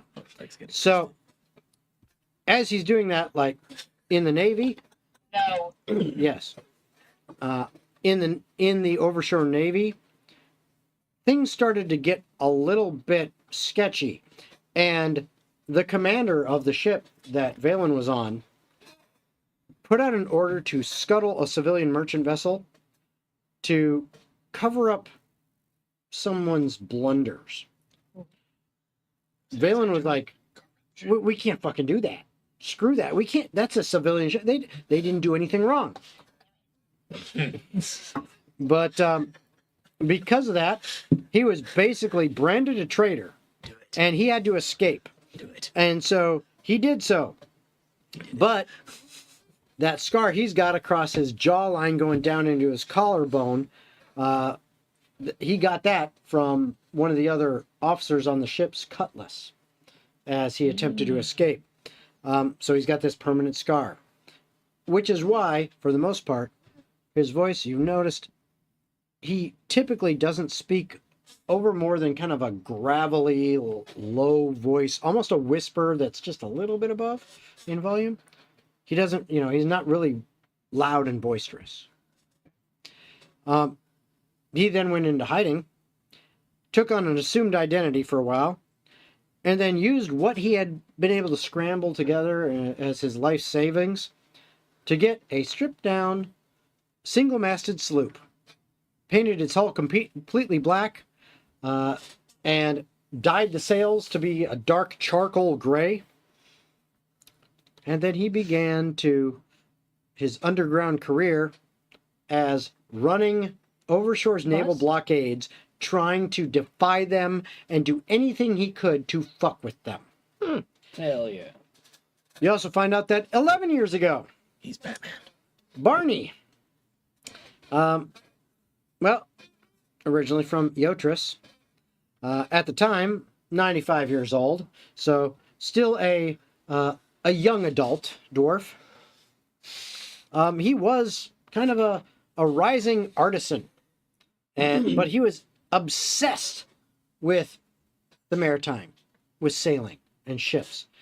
And he came up with a highly volatile experiment to create a pressurized, oil-based fuel for naval vessels that would create a massive chamber that, when the fuel was pushed out into the salt water, would combine to create a fog-like effect that looked and acted like natural fog.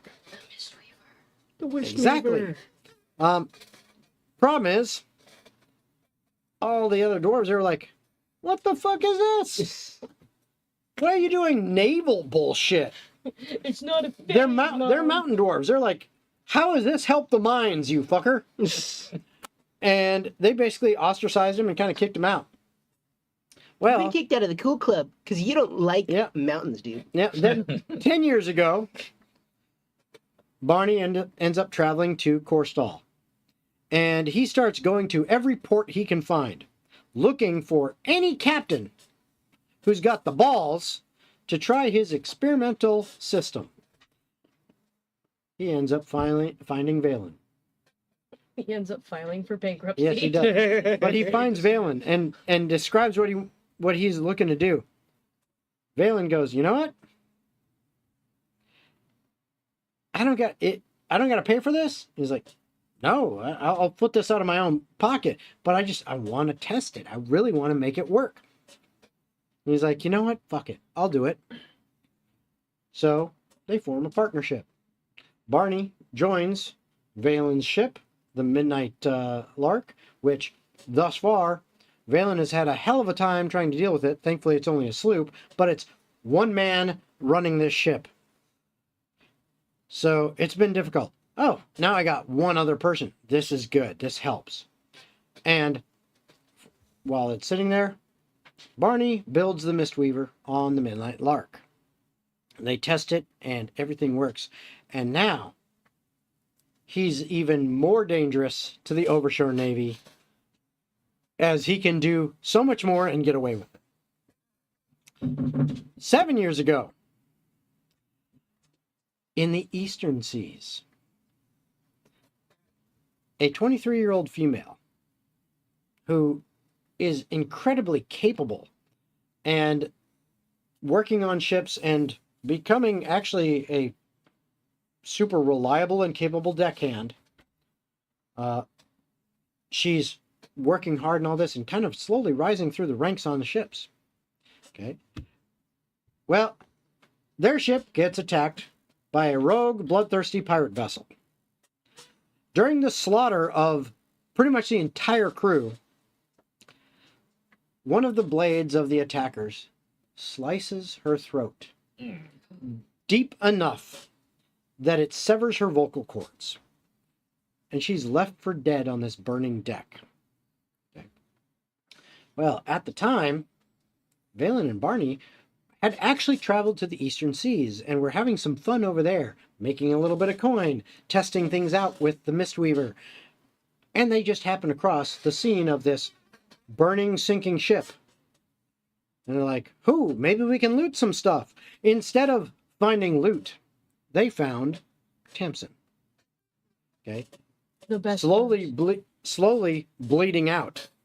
Okay? She was, trying to hold together, but it wasn't looking good. Man, Thankfully, with this. yeah. Thankfully, Barney, he's like, "Oh shit," and he pulls her aboard the Midnight Lark, and he's got some of his alchemical salves and things, and he slaps it over her wound. It actually heals up enough that she survives. However, her vocal cords are destroyed. She cannot speak anymore. But To speak? she joins the crew. 6 years ago, a year after that, after intense recovery, Tamsin, now 24, adapts from her lack of speech to have a very uncanny fluid synergy with Vaelen especially, and a system of custom hand signals that they have developed. Her natural mastery over the sails and the wind earns her the official rank of first mate of the Midnight Lark. A year later, 5 years ago, Midnight Lark is cornered in a narrow, rocky northern channel by 3 overshore naval cutters while smuggling medical supplies. Under the immense pressure, Vaelen trusts Barney's word and says, "All right, I know we haven't really tested this in actual use, really to this point, but do it." Mistweaver is actually activated for the very first time, other than testing. With that, Tamsin climbs her rigging, manipulates the sails.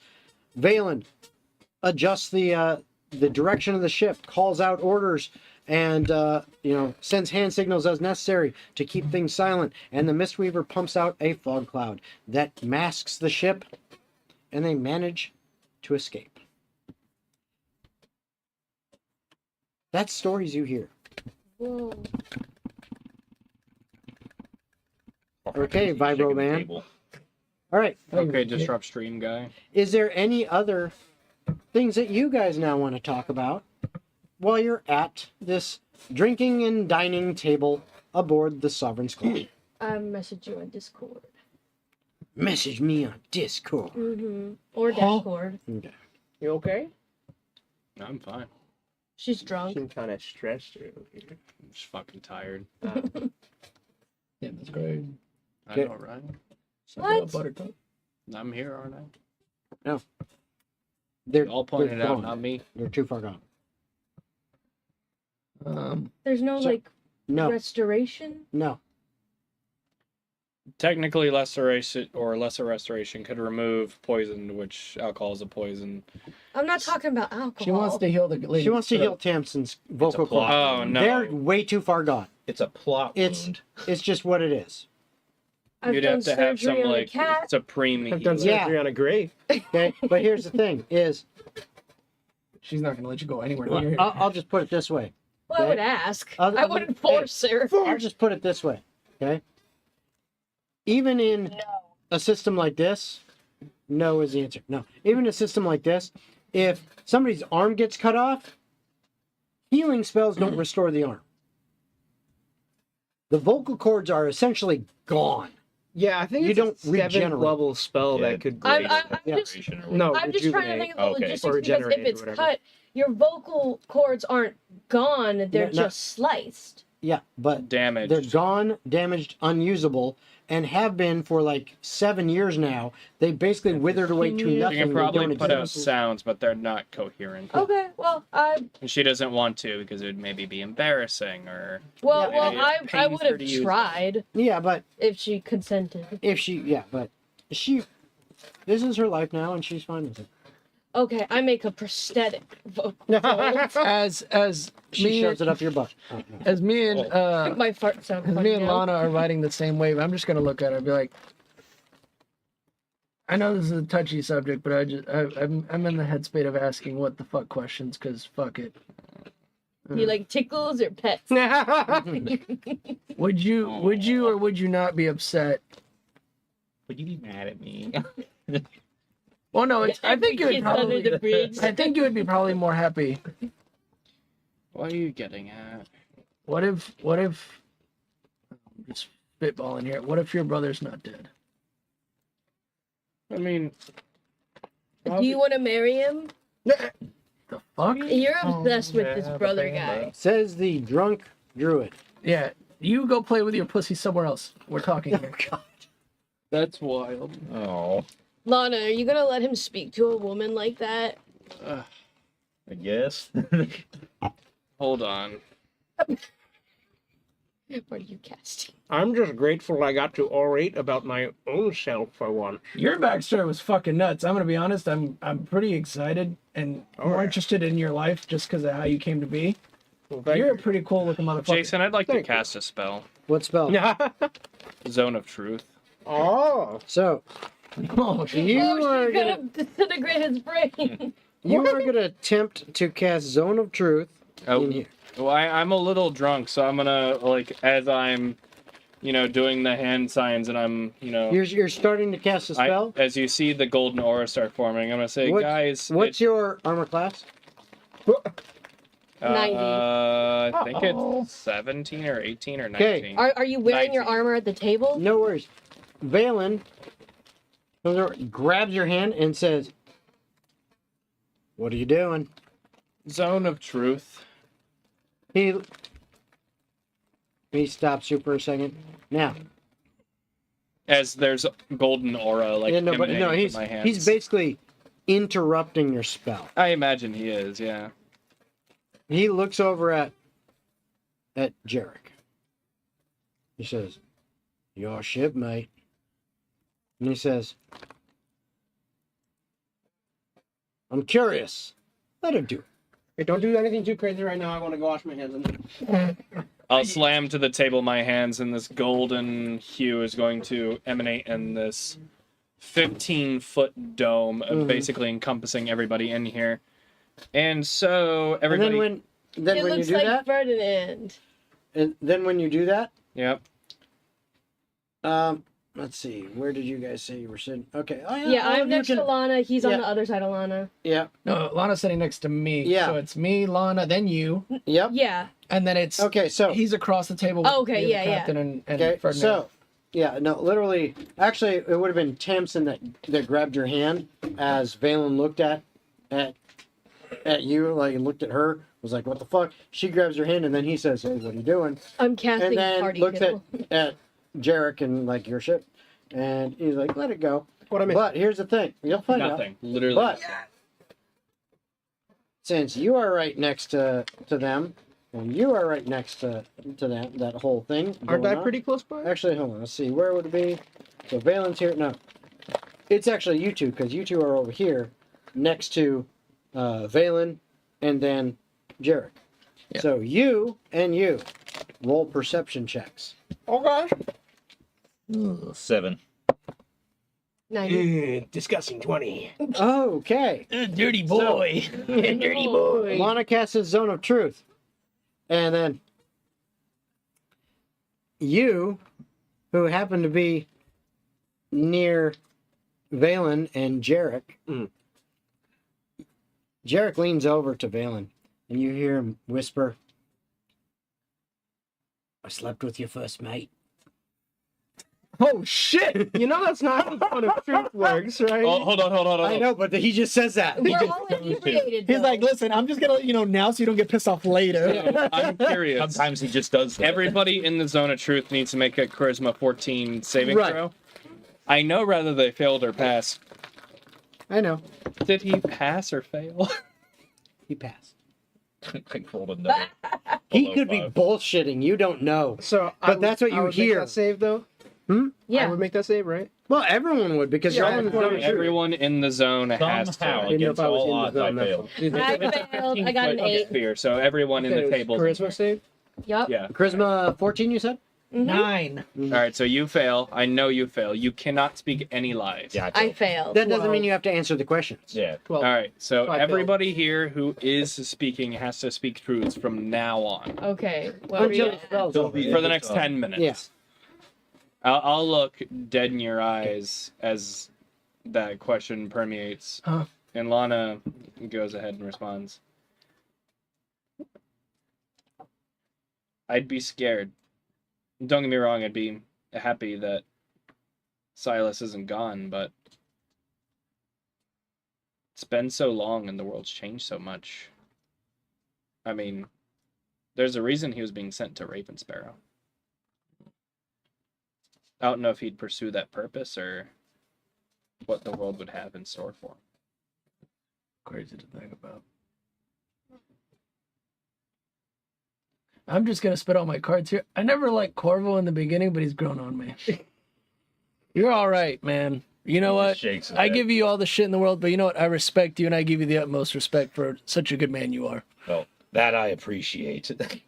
Yeah, you used to. Is that the truth? Yeah. Yeah. No, I mean, that's fair enough. I thought Corvo didn't Corvo lie was anyway. creepy at first, but Corvo's pretty alright. Yeah, I must say I am rather fond of everyone within this group.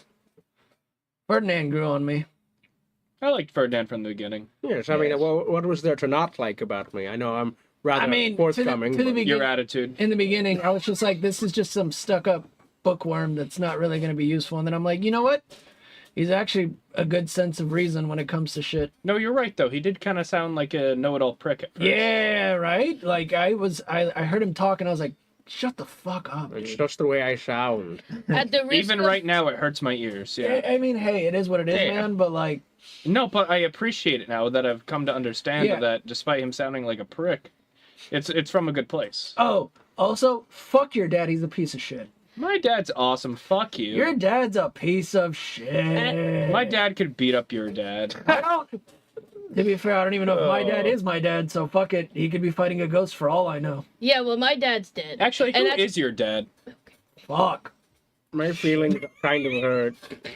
I gotta remember what my dad's name is in the fucking backstory. I'll tell you if you want to know. Yeah, give me the real name. Fuck it. At this point, all cards are on All the right, table. hold on. Ta-ta-ta. I mean, you are drunk and Randall Son of Truth. Forbes. This is perfect. Rainbow Forbes. Randall Forbes. Rainbow Four. Wow. My dad is He's Rainbow rich. Forbes. Randall. Randall Forbes. Sorry, it's Like alcohol. the lizard. Randall Forbes. I don't know whoever that prick is, but he sounds like an asshole. Yeah, when he gives you a dagger on your 16th birthday and says go kill something, that's probably not uncommon from where I grew up, but fuck, dude, it messes with your head a lot. Yeah, my That is dad a did bit make me fucked do up. that. Yeah. At the risk of sounding like Brendan, Varys, you're my best friend. My best human friend. I mean, to be fair, you're probably like the sister I never had. I mean, I always wanted to have brothers and sisters that were better than the ones that I had back then, but I you like can't- this version of you, Paris. You can't choose who you're stuck with, but at least you guys are a lot nicer and more patient with me. Well, yeah, I made you Varys is a soup. lot less depressing. I don't think it's the drunkenness. I think it's And then- the being unable to lie. Lana, He could choose not to speak. He's openly talking right now. I think it's loosening him up. Yes. Yeah. The Lana, alcohol. I hope you know. I should probably say right now, I don't ever mean it when I'm really, really mean to you. I You've only never been mean to me. I don't. Oh well. Maybe You I actually do it have. beh- She may- has definitely. Yeah, been she's super definitely- passive. Maybe I do it behind your back more, but I only say it because I think you're gorgeous. You've been a bitch behind my back. What the fuck? She has definitely been a bitch in front of you. Yeah, she to said your she said face. some shit. You just weren't paying attention. What? I only What'd pick you on. say? I It's don't just been passive remember. aggressive random stuff. Yeah. DM, as I try to reminisce, since we're in the zone of truth and I'm kind of wasted and everything's coming out of my mouth at this point. When I think back to the images I got struck with when we sparred, and I try to think back, does anything happen? Roll a wisdom save. Okay. And I kind of view all of you as like students. 19. Okay. Am I your best student? I don't have a best student. That's rude. I don't think he's a teacher. But if I did, it wasn't You you. only take 2 points of psychic damage. Ow! And I'm thinking. My brain hurts. Oh no, the DM's coming over to whisper. Uh-oh. Guys, Secret. Well, I got a Ferdinand, secret. if I Blah, am blah, your blah, blah, student, blah, blah. what exactly would We're be talking the loudly lesson so you we want to can't teach me hear the most? Jason. I mean, Cassiopeia just professed she's gay, and you guys They are like, yeah, like whatever. students. What? It doesn't matter. Like not like students because I'm here to pass down information. That's not what I asked though. Like, Just if I because was your someone's gay student, does what was not the mean they lesson should you be wanted to treated teach differently. I was a proper teacher teaching That's you. not as a what I would student. I teach think that is a good But you know question. what? What? Maybe you should treat me differently. I think I might teach you What kind of little I backwards know ass in the agenda arcane art. What little What you know. the hell? Actually, Lana, I have some fun, weird questions for you to see. I just have something in the back of my mind and I kind of want to test it. Okay, what? Do you like pastries? Yeah, I fucking love them. My mother cooks pastries all the time. Okay, what kind? Do you like the glaze part on top? Because that's my favorite part. Yeah, my mom makes excellent cinnamon rolls. Oh, I fucking love cinnamon rolls. Dude, cinnamon rolls are so good. I imagine that the whisper that was going on was like, bro, you fucking love cinnamon. So my mom did this thing for a little while when we could get oranges from Kyver, where she would shave orange zest into the frosting, and it was just the fucking best. I think I've had those before. Wisdom save. Ow.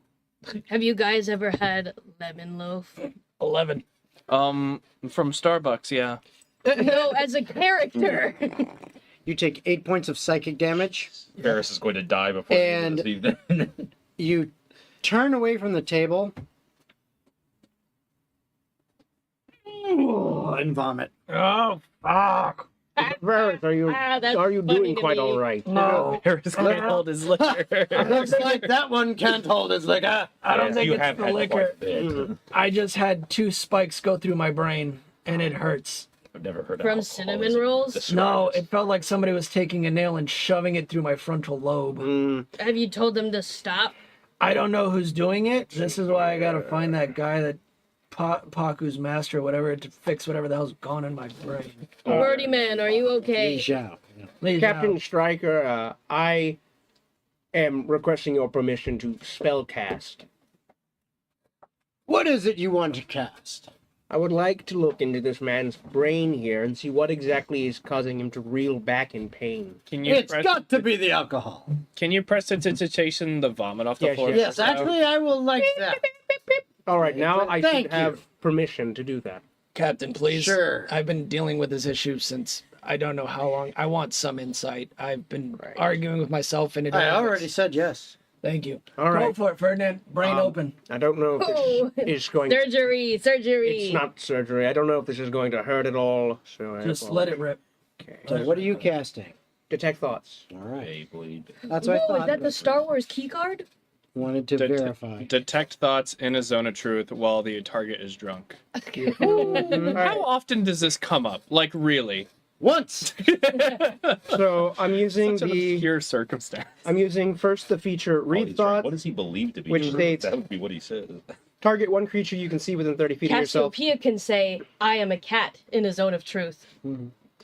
Target one creature you can Wait, see within 30 you're a feet of cat? yourself, or one creature within 30 I feet of yourself that you detected with the Sense Thoughts option. You learn what is most on the target's mind right now. If the target doesn't know any languages and isn't telepathic, you learn nothing. Yeah, that's not an issue. And then, as a magic action on your turn, you can try to probe deeper into the target's mind.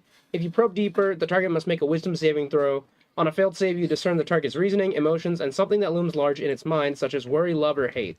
On a successful save, the spell ends. Either way, the target knows that you are probing into its mind, and until you shift your attention away from the target's mind, the target can take an action on its turn to make an intelligence arcana check against your spell save DC, ending the spell on a success. Now, I assume he can choose to fail that wisdom I saving. choose to fail it 1,000%.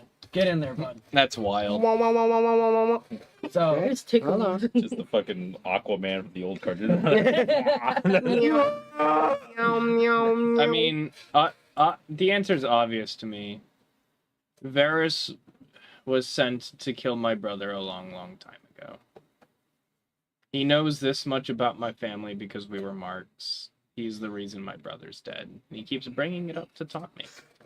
Lana, I ask that you stop hypothesizing in the middle of the spell. I'm working. So you do the first part, the surface thoughts. What you get is Ooh, stinky smelly. you now kind of pick up what he mentioned previously about, I think you mentioned to the whole group about, hey, when you were sparring with her, you had some like images flash. So you get kind of some of those images he had, which are, it's strange, it's weird. Okay, that's what you get as surface thoughts.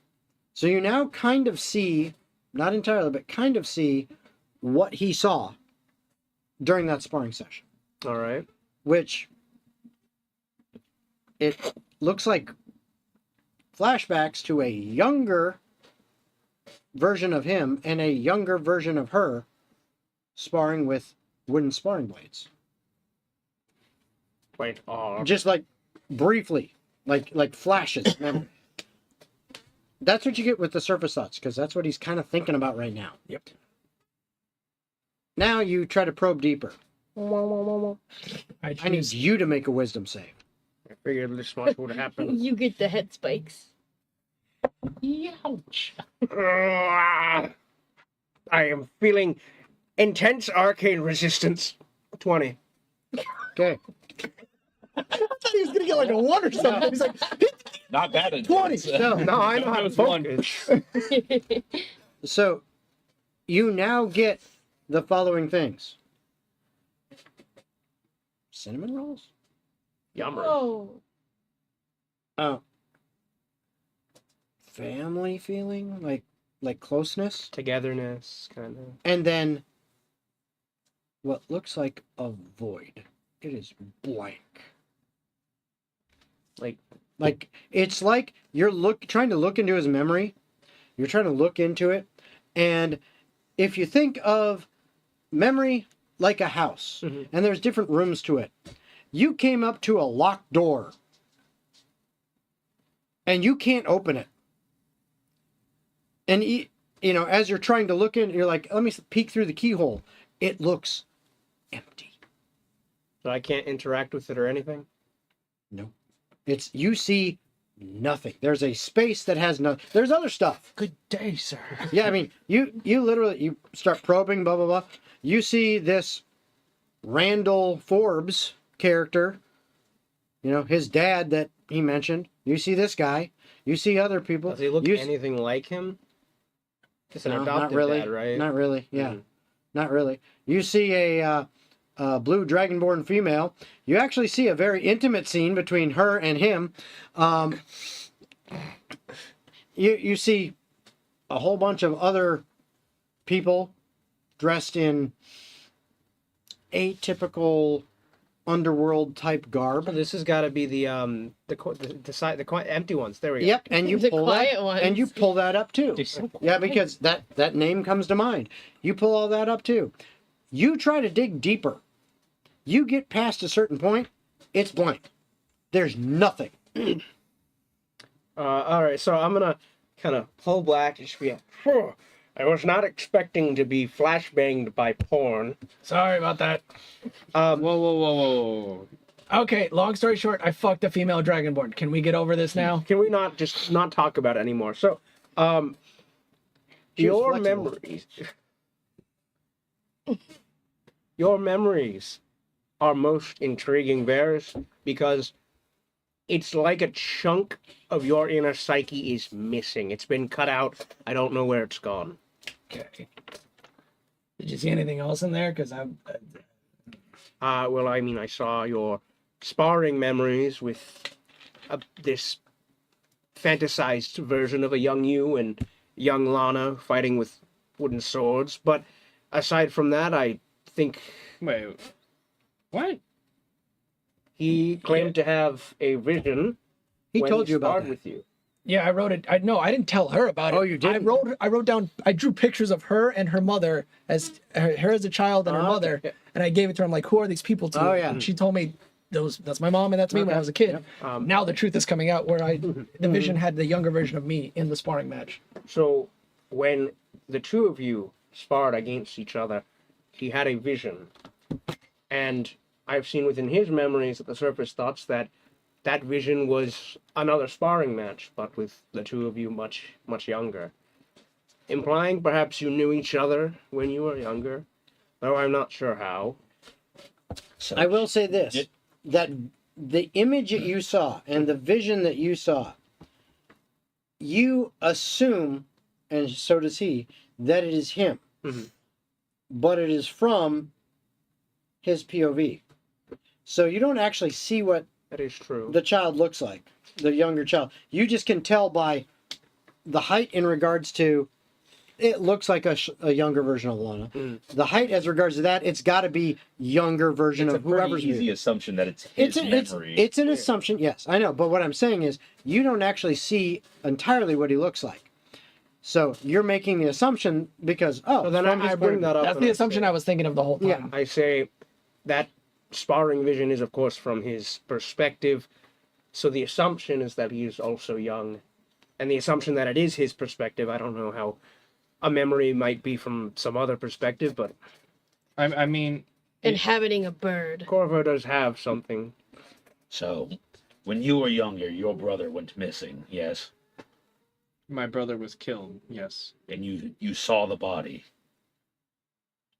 His body was never recovered. So... How did it happen? Oh. All right, maybe I think that's too much. That's too much. Don't bring that up. Don't bring up the how did that happen body. You all never found a body, so as far as you know, he was missing. Is that what I'm to understand? It's been over. I will say this, and what you know, Lana, a body was found and buried. Fuck, It this did is not, it was not entirely identifiable. It was defiled and It was burned or something. It crazy. was fucked up in so many ways that there was no way to verify it was your brother exactly, other than the fact that it had your family's signet ring on his finger. It wore clothes like you were from his wardrobe and everything like that, and it was the same size. Hold on. I have a question. At this point, I take my jacket off, I roll up my sleeves, and I show off both my arms that are tattooed. I'll point at the first tattoo I ever got. It is of a raven. What does this mean? This has been haunting my dreams ever since I was 16 years old. What is this? And it's a very familiar raven figure. Is it burrowing? To me, it means nothing. I'm curious, DM. Do I need to roll a history check or something? Yeah, the rest of what I was gonna say just went out the window in a second. Way over my fucking head. Okay. Unless we're branded at birth. And Well, I no. don't remember That tattoo, it's above table. It's the idea of Ravensborough. about what happened in Ravensburg. Yeah, but you wouldn't know that. Yeah. It means nothing to Lana. But as I was saying before, you said your brother went missing.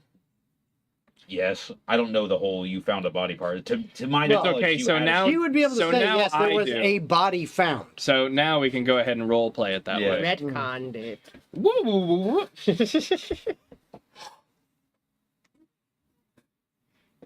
Yes, my brother went missing on his way to Ravensbarrow, and a body was recovered along the way.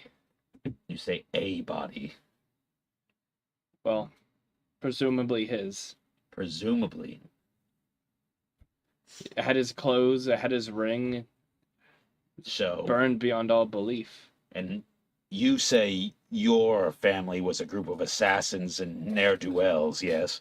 Yeah, the last thing I remember is waking up in a cot around the age of 15.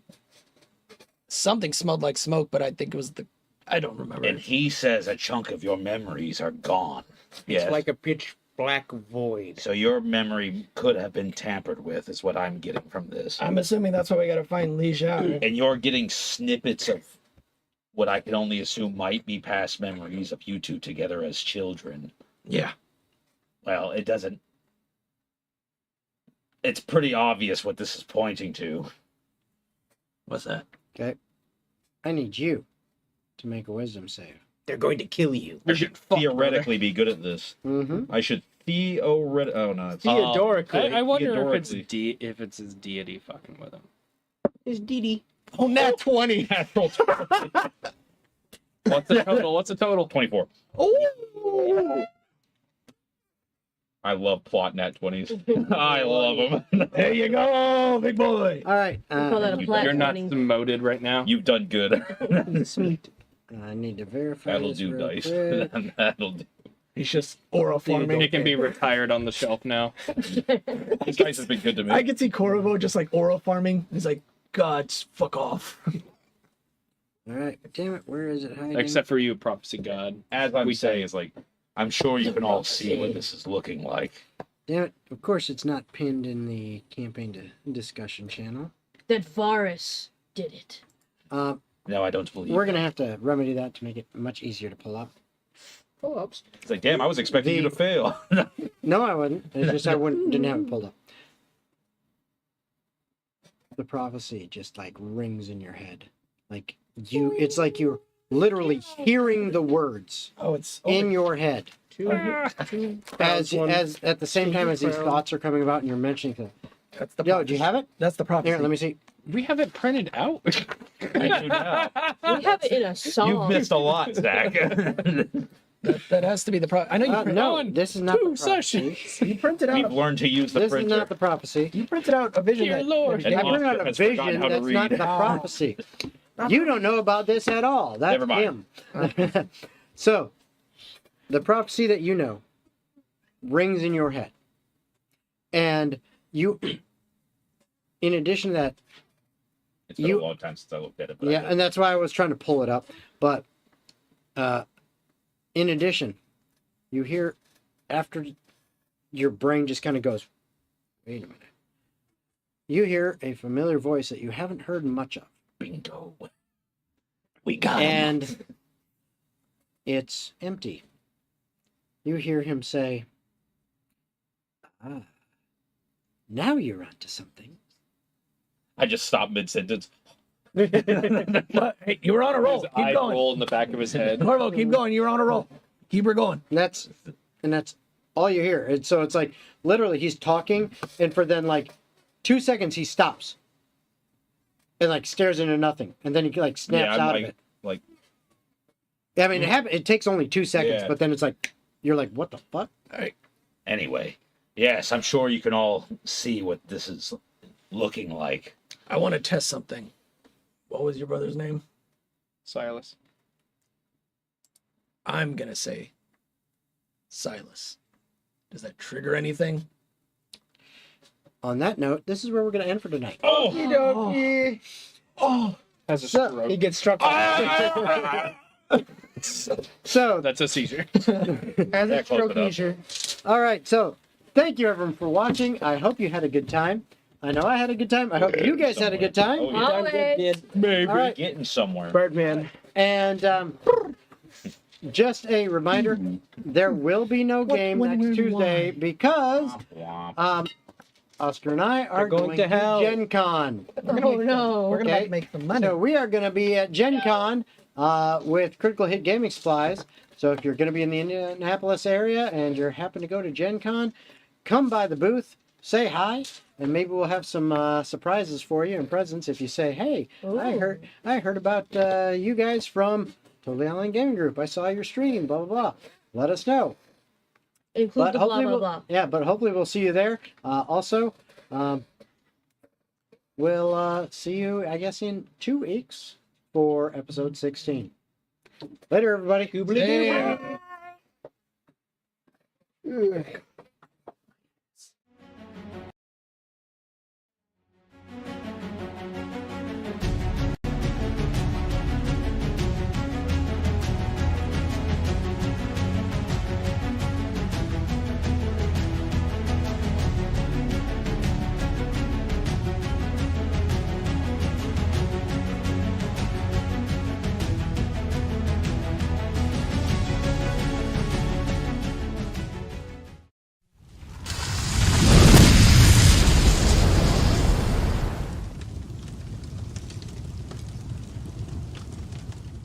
He didn't get any beer. Just let him be. I didn't get any calories from the beer. I needed something, okay? Beers don't offer calories, stupid. Did you not know that alcohol is a calorie? It's a dead calorie, but it's a calorie. Just like your brain cells.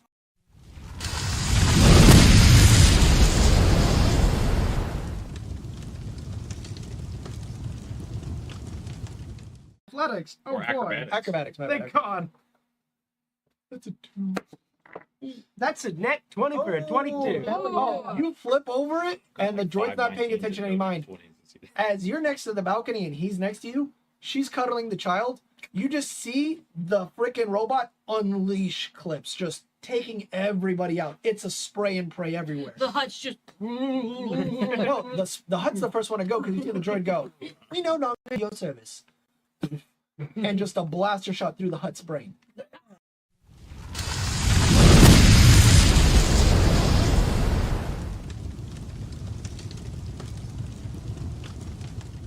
When you mentioned that he tastes like chicken, little fucking hand goes up. That's a compliment. Chicken tastes great.